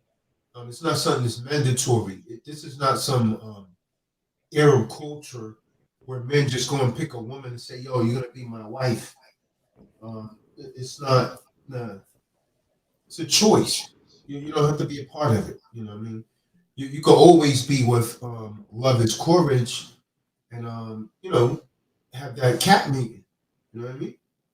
You know how when we was in the military, Yashabi, and when men would go overseas or go on the FTX or field training, all the housewives would meet and get together, man. They didn't really have nothing to do.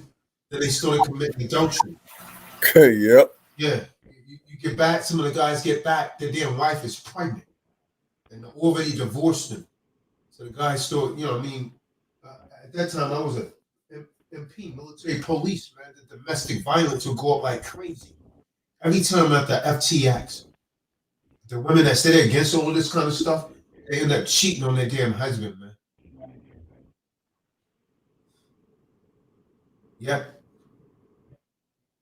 He come back from over somewhere and she's pregnant and already divorced him. I remember one dude committed suicide, man. I never forget that, man. The dude literally committed suicide in his office. Went to his office and blew his brains out, man. Because he came back Wow. and the wife was married to somebody else. Yeah, about 4 months in activation in the combat zone, there were out of 40 Marines, there were at least 10% had Dear John letters. A Dear John letter, for those of you in the audience, is a letter that the wife would send the husband that's in the combat zone that she no longer wants to be with them because of all these different reasons, and at the end says that she's pregnant or with somebody else.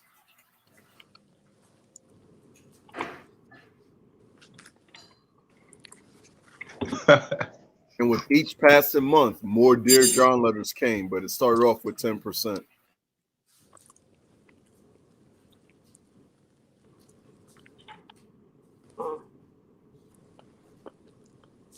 Hey, Shalom, Tajda, you mind if I say something to the young woman? Hey, go ahead, Aki. The floor is yours, Aki. Go ahead, Aki. They say, I just want to say, sis, be careful out there. You know, it's the Shabbat too. So if it's anything, I typed it throughout the comment box. Like, be careful out there. It's best for you to talk to the brothers and the sisters, you know, at your domain. So be careful out there.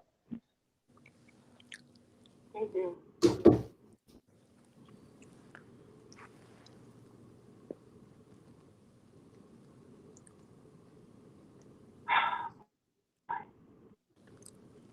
What's wrong, Shay? Nothing. I'm just hot Right. in this car.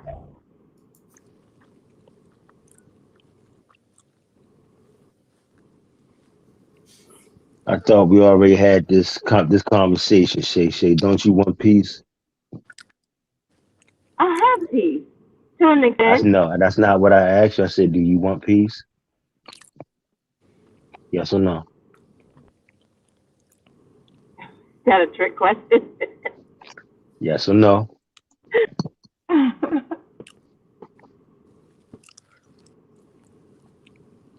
I want peace. So that's a yes.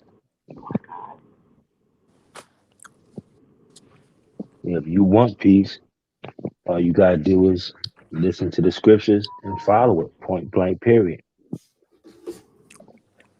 Me and my brothers, that's all we want is peace. All we want is the Most High to ordain us with all the blessings that He has for us to make heaven on this planet that we're at by submitting to the Most High. And you can have the same thing. All you gotta do is submit if you want that peace. So I'm gonna ask you again, and can I get a yes or no?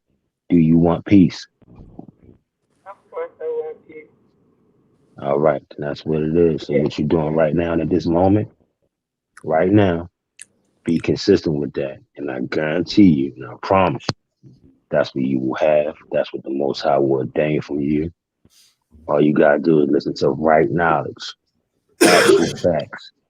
Don't trust nobody's words for anything. Look it up for yourself. You can't refute it. You can't rebut it. It stands as the truth.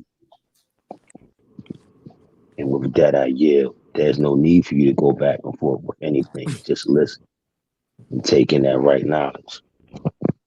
And yeah, David. David's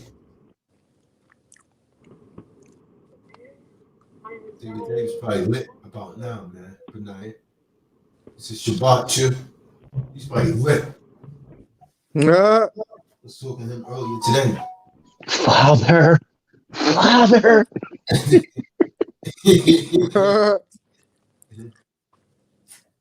David. Romeo, and get that link, kid. What's good with you, man? I need that link, Romeo. The fight's tomorrow. Yeah, you'll get it. You'll get it tomorrow morning. Oh dang, I gotta register for the webinar. Dang, I'm slipping. Mm-hmm. Going out about the Dak Prescott, David. Tony Romo career playoff marks. I mean, I think all of that kind of rises up to chap Jerry's ass at this point about this. I mean, he's got to look at the right because he's the chief. Who's that coming from, man? Someone's listening to Sports Sense or something, man.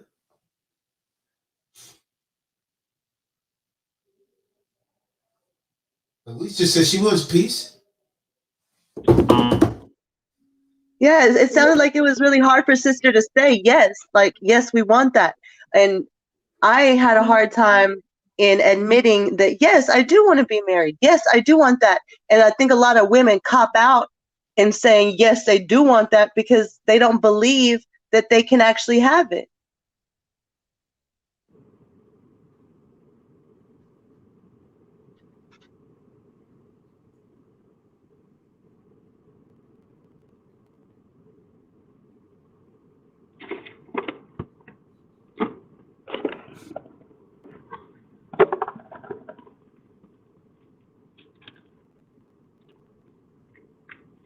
Positive energy always creates elevation. Keep that and resonate that in your soul.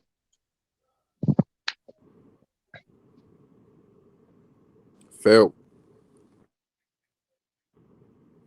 Hey, Jehote, man, you've been playing the back, man. What's been going on? I just now showing up. I mean, the past couple days, man, we haven't seen you, man. I thought you was making a movie with Whoopi Goldberg called Ghost, because you've been kind of ghost. Yeah. I've been working on stuff. You know, got things going, cooking up. Patrick Swayze, man, all of that, man. Should we call him Patrick Swayze? He said, why? I said, because he's a ghost, man. Nah, man, not yet, man. He'll be back on the Shabbat, and he was right. Yeah, man. I'm gonna be here. I'm gonna be here for a while, man. Good while. Yeah, but I was just I heard the conversation. I feel like it was a the communication was lacking, of course, and I feel like that's part of it. When it comes to the male and female nowadays, is the communication. If neither one of them can hear each other, then where's the solution? There will never be able to have a solution. So communication is key. I mean, that's one crucial element of a relationship. And you know, as I'm sitting there spectating, I found that you know, the communication was poor amongst the brother and the sister that was just speaking. So yeah, that's all I gotta say. Yeah, man. I feel what you're saying there with your hotel, man. But you know, we have roles, man, and the problem, you know, I'm not shy to say this. Our problem is that the woman is out of order. That's the problem right there. And so again, we could use the so-called black family as a role model to be a witness as what single parenthood does to a nation. right? That shows you that single parenthood does not work. We could use the so-called black family as a role model. That has literally almost damn near destroyed our nation, man, inside out. This whole single parent thing, but we still have women um, emphasizing, I don't need a man. So even the ones that do go and get a degree, she has a large student loan that she'll be paying off for the rest of her life. Um, she makes it looks like she's very successful out front, but she's essentially struggling with a high car note. And if she was fortunate enough to get into a house after a lot of years of living in a little small apartment somewhere in Manhattan or California, because she was trying to live like the Joneses, and the remainder of her money went into clothes to buy her Chanel suits and so on and so forth that she had to wear to work. So what she needs a man for is because her check is maxed out. So she needs a man for those extracurricular activities. And so that's a typical scenario right there. And that's a woman that is slightly above average. The average woman is lower than that. So there's only a small fraction of women that's really over there in the $100,000 field. Even those ones that say that they don't need a man, they're finding later on in life that they're just not content. So they settle for roles that vibrate or something like that, or they play the harlot. These same women, man, that say that they're not with polygamy have already went out and slept with multiple men. That's what's interesting about that whole concept. They've gone out and they slept with multiple men. And will still do it on the side while I'm not committed to it. See, that's what Esau is for him. Because that's what he does. He's saying that, think about it. Why is it bigamy if you marry two women, but it's not making bigamy because they remove adultery from being, something that's really punishable in the law anymore. So you go out, you commit adultery, and you can have your side chicks and everything as well. So as long as you don't commit to it, don't try to be responsible for her because that might begin to fix the world problems. So no, we can't let you do that. But you can't just lay around with them and spread more babies out, because now we could put you in the system and we could continue to collect off of federal child support. We'll just send out the state franchisees to collect it from the men. See, someone has to be the scapegoat, and they're using the men now. Remember, it used to be the women, right? It used to be the women that a man could pretty much treat a woman any kind of way he wanted to and get away with it. Don't you know? I think it just started, maybe around the 70s, that if a man hit his wife, then she could actually call the cops. Prior to that, if a man beat his wife, he could beat her to a pulp. The cop couldn't come and get involved because a woman was considered a man's property. You can look that up in Blackstone's commentary. So now the paradigm shift is saying, well, men has gotten away with this for so long, so the system is saying, okay, let's throw the men under the bus now. We don't really care about either one of them, but let's just make the women think we really care about them. Let's throw the men under the bus for a while, and meanwhile, we'll just keep getting rich off of both of them. Let's turn them against each other. After all, that's part of Marxism, right? 10 planks. Destroy the nuclear family. Take away property. And so on and so forth. And so that's what they're doing. And the plan, it's a brilliant plan. And it's working magnificently.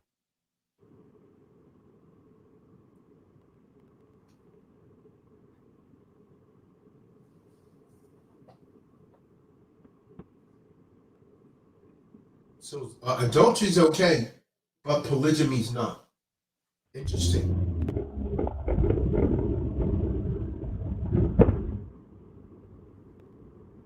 I think the more education that people get in these institutions, the worse that we become, the further we become from the truth, because you've been institutionalized. So the more this education, because think about it, why did someone have to go to school for 12 years? Because they take 12 years, think about it. You take 12 years to go to school, and they master how they want you to be. Then after that, you go to college. You only need to go for 2 to 4 years. Your degree.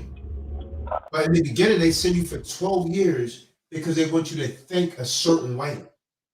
They don't teach you how to think, they teach you what to think. And so if you don't go with the curriculum, you don't pass. Because you have to be molded to think a certain way. And so in doing so, we lose individuality. You lose who you really are. Because now what do you have in your head? You have other people's views, perspective, and principles. So you're no longer an individual.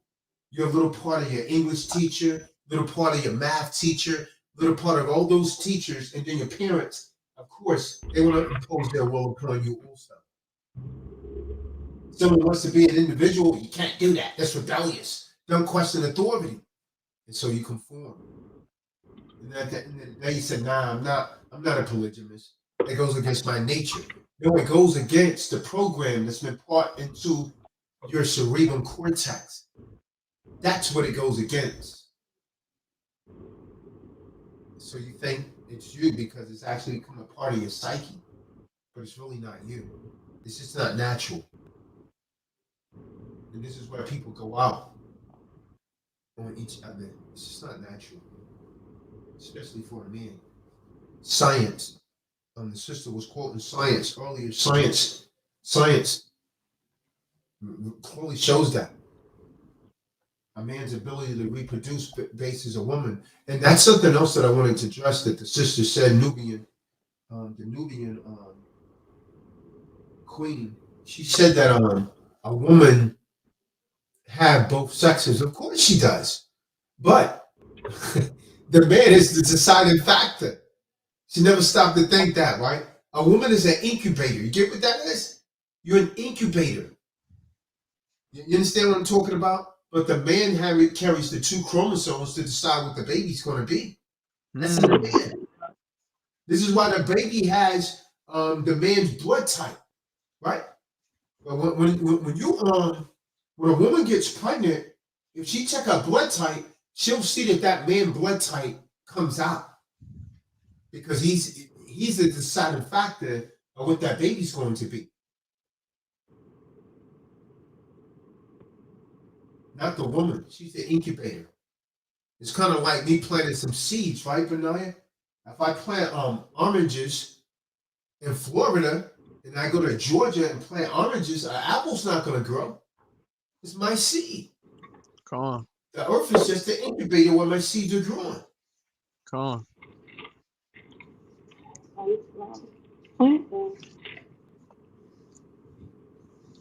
That's why it's called seed. Sperm is seed. Yep.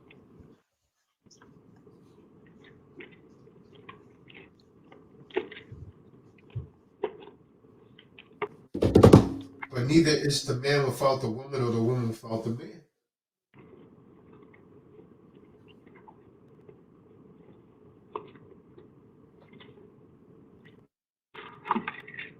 And there we have it.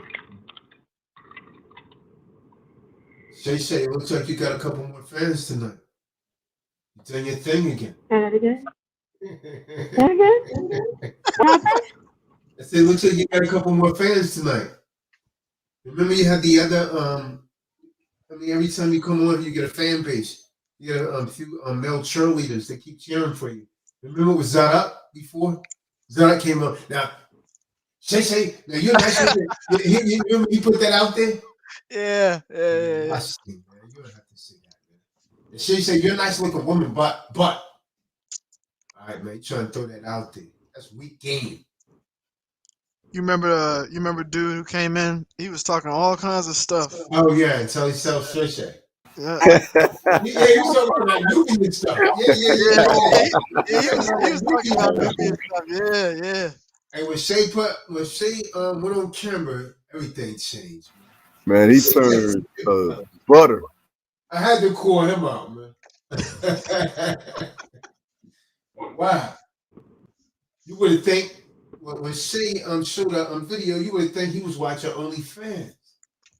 The way he changed, man. He haven't been back since. He came back 1 or 2 more times, man. Every time he did, I used that on his head. Mm.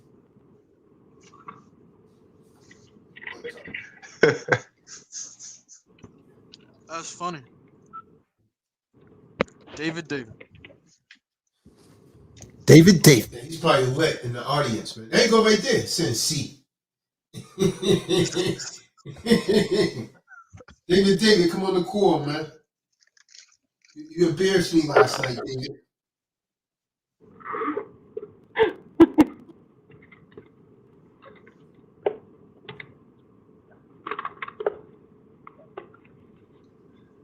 At the end of the day, the Torah stands over everything. The Torah is the answer for all our problems, man and woman. Not for Shay, because who wrote that? When Shay doesn't want to walk her way, she said, who wrote that? If it says, in that day, now when it says, the Most High has created a new thing in the earth, a woman shall compass a man. That's a prophecy right there that says a woman will rule over the men. That's prophecy. A woman shall compass a man. That's Bible prophecy. That's why there's more women going to college now than men. Women are starting to get these positions over men. That's prophecy. But then the Most High comes back to say, oh, that which leaves you will destroy you, cause you to err. But that's the way they want it. That's what they're getting. And the destruction is going to come about because of that. And you can see it. Like the woman last night, you see, she was pretty much taking care of that man. I couldn't feel right with no damn woman taking care of me, man. That emasculates the man. He's sitting there playing them video games or whatever. And the woman's out working. It's out of order, man. Then she started to, nigga, I'll have my food ready when I get home. I knew a relationship like that, man. They was playing reverse roles. The woman was working. You know what I mean? She worked on a technology job with me, and she was always telling me, yeah, he don't, he just sit there and play video games with my son. Damn.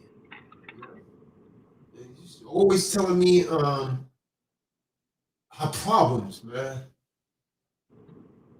Wow, it's bad. And he got telling the cook, have the food ready. I'm like, wow, it's like a reverse role. He playing video games all day. She angry as hell with him.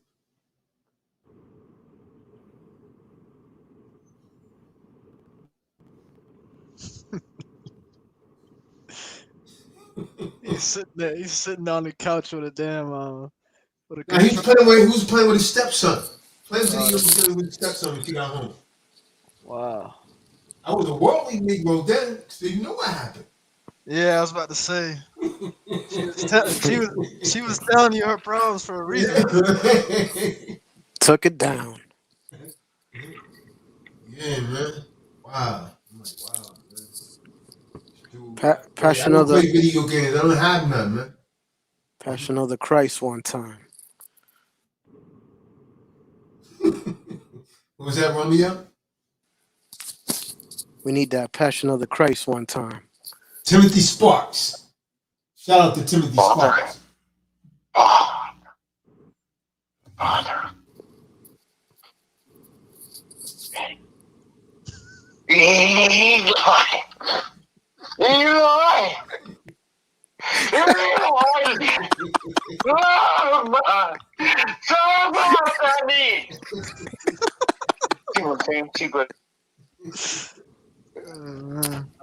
Man.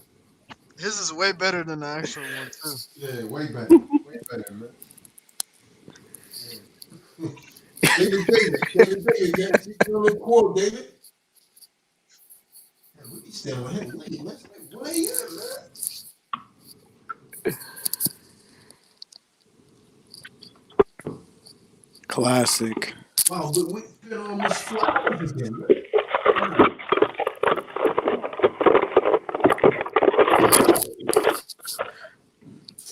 Where is the elder? And he's in the room.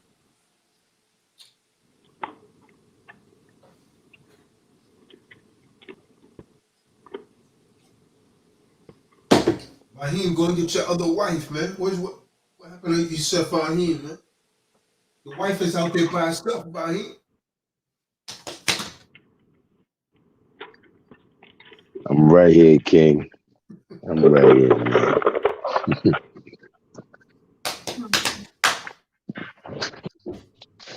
Hey, to my righteous sisters out there, that's like single trying to find a man or whatnot. If you been holding on, you better hold on and don't settle for less. Cause it's like you'll hold on for so long and then you want to be dealing with a relationship and then you settle for less and then you just let go from the person you're supposed to be. Well, I'm talking to the righteous sisters. So if you single out there, sister, just hold on and you'll see your opportunity. But as soon as you let go, that's when you're gonna get something that you don't want. So hey, just hold on. Just because your box might be hot and you wanna, have intimacy. Just hold love until you find that right man or that king or brother, whatever you want to call us. But overall, just wait, man. Your match is soon to come.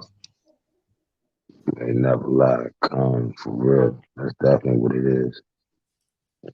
Nothing a word from God. For real. Patience is golden. Patience, submissiveness, listening, being attentive, and just taking in that right knowledge and then applying it. It's golden, man. For real. Like, we the purest element on this planet. We just gotta realize that. Esau and all them know it. That's why they trying to kill us. And you know that this system, like this crazy, how come every nationality, every nation of individuals can be compensated for what the United States of America did to them, but yet, except for the ones who this whole structure was built upon the blood, sweat, and tears. For real. That had to ring a bell in your brain. Like, why is the melanated man so being punished so much, being hurt, being imposed upon, so much deceit being imposed upon us? Why?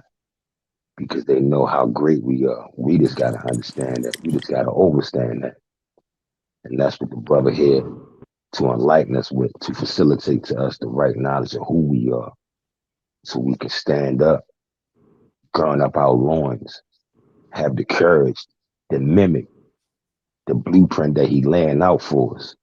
Like, don't take the brother's passion, his diligence, his accuracy with this Quran and the Torah, precept upon precept, as him trying to tear you down, trying to lift us up, trying to let you know what our position supposed to be, how a man's supposed to be, how a woman's supposed to conduct herself. You can't refute nothing that the Quran, the priest, is facilitating to us. No one on this page, no one can go against it, because we overstand that it's the truth. Because it wasn't the truth, we wouldn't be here. Number you have dialed is not in With that, I yield. That's facts, Aki. We the salt of the earth. Yeah, man. Majority of the people that listen to us be from all nationalities. And I be looking at the chats. It be brothers from everywhere. It be sisters from everywhere. Even when I'm offline doing the work or whatnot, it's other people that's being taught by us, either weightlifting, either culturally, how to speak our alphabet, anything. So majority of the people learn from us, and quite frankly, all these other all these other women, they know what's up with us. They want us to that, but myself, no disrespect, but I love my Israelite women. But all these other nations be wanting us. You already know. You know what I'm saying? Everybody want us but us. You know what I'm saying? For real, like, and you gotta think that Willie Lynch story, that's real. They put us against us, for real. So when we here trying to facilitate this right knowledge, regardless of how it may come off, I know it may be shocking. It's gonna be that cold cut. Eat that. Make me Eat it. get on the front line in a football game. You make me get on the front line in a football game. Father, you make me get on the front line in a football game. Father, you make me get on the front line in a football game. Father, you make me get on the front line in a football game.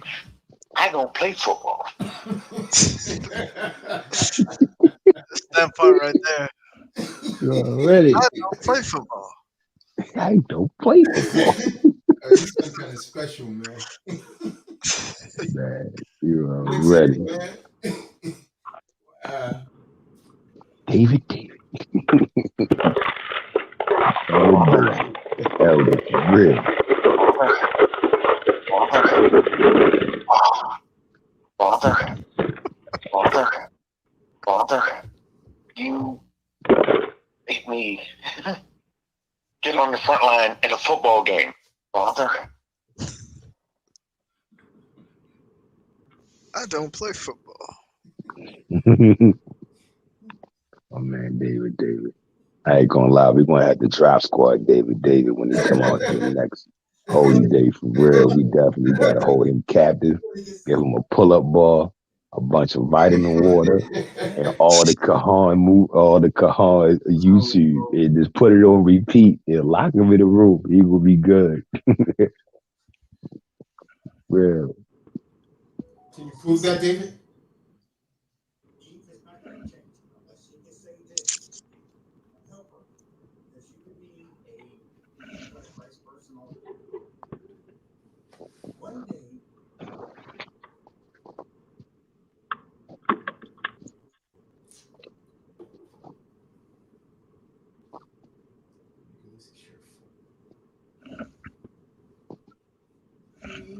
Maid. Father,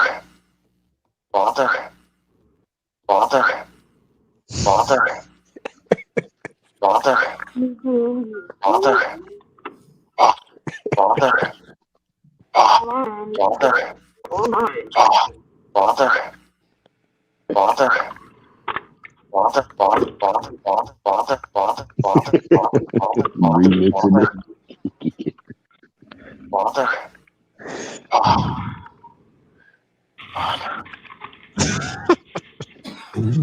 It's the exhale. It's the exhale.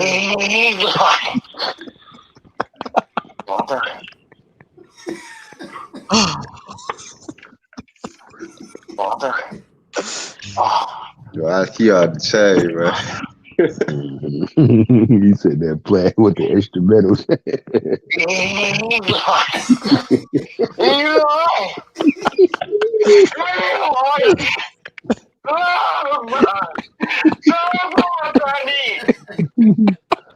Sometimes I need that sound bite. Ready. Oh man. Whole time I was thinking he's saying the right thing. Dave's just saying something. Remix version. He was in the zone with that one for real. Come on. He was all the way in the zone. I definitely need that sound bite though. You make me get on the front line in a football game. I don't play football. You are a little laugh that he does. You make me get on the front line in a football game. I don't play football. You are a wonder. We are fearfully made.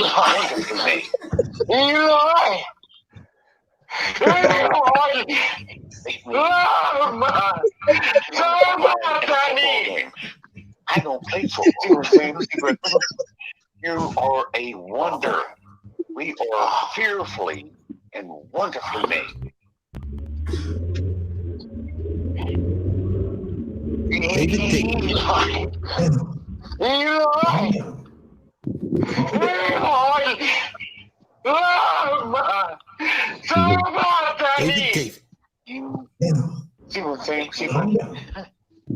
Get on the front line in a football game.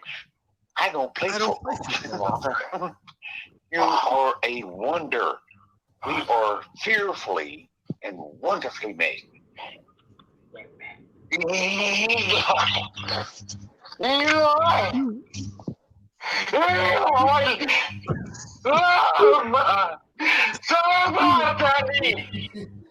Llama. Can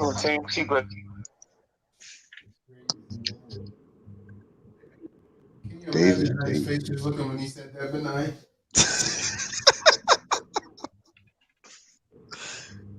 He's sitting up in that chair.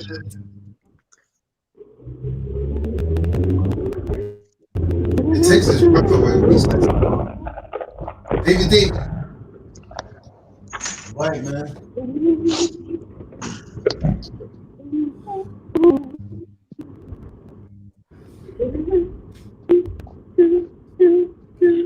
Shay singing, isn't she? Is that you singing, Shay? You hear me? Yeah.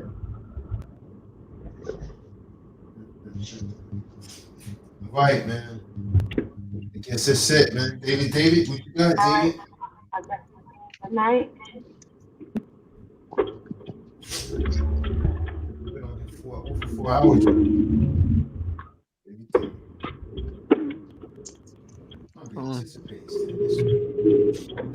It may be long, but we definitely finished strong. Yeah.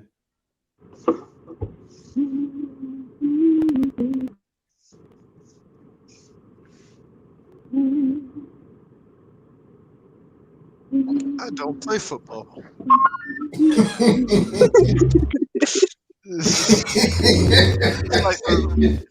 And No, then but when he last does night it, was full of sound bites. Con. Last night, There's some good ones in there. yeah, last night was something crazy. He said, wait a minute. Yeah, I couldn't get it. It didn't come out clear. I wonder if you can go back in the video and take a sound bite of it. I don't know. Yeah, you gotta copy it over. You gotta drag it over. Oh, yeah, you could do that. Yeah.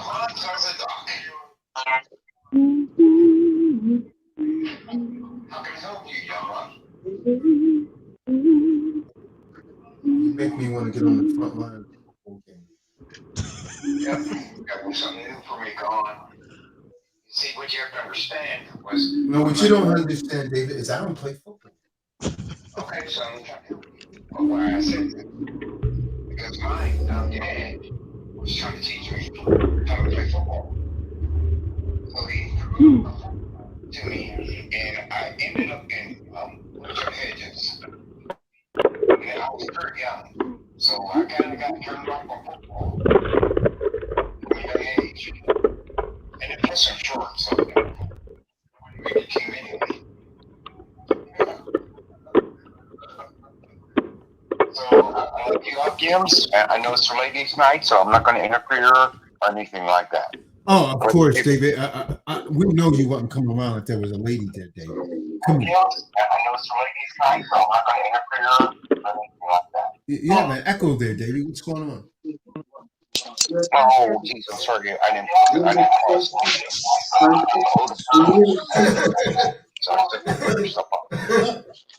Can you hear me now? Yeah, we still hear echo there. Can you hear me now?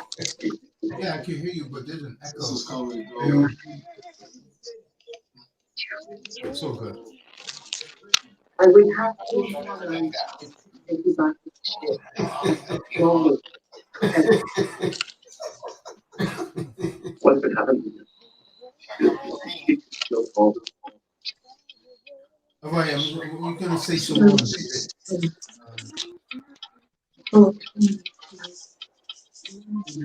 But yeah, man, shut this down, man. Say so long. It's late. It's up at 1 a.m. Everyone be safe, man. Gratitude. That's my attitude. Be safe, man. Romeo, that link. That link, brother. You're asking what you right. Louis, I know you're upset. You'll have it first thing tomorrow morning. Now. Okay. I want humans destroying the electrical.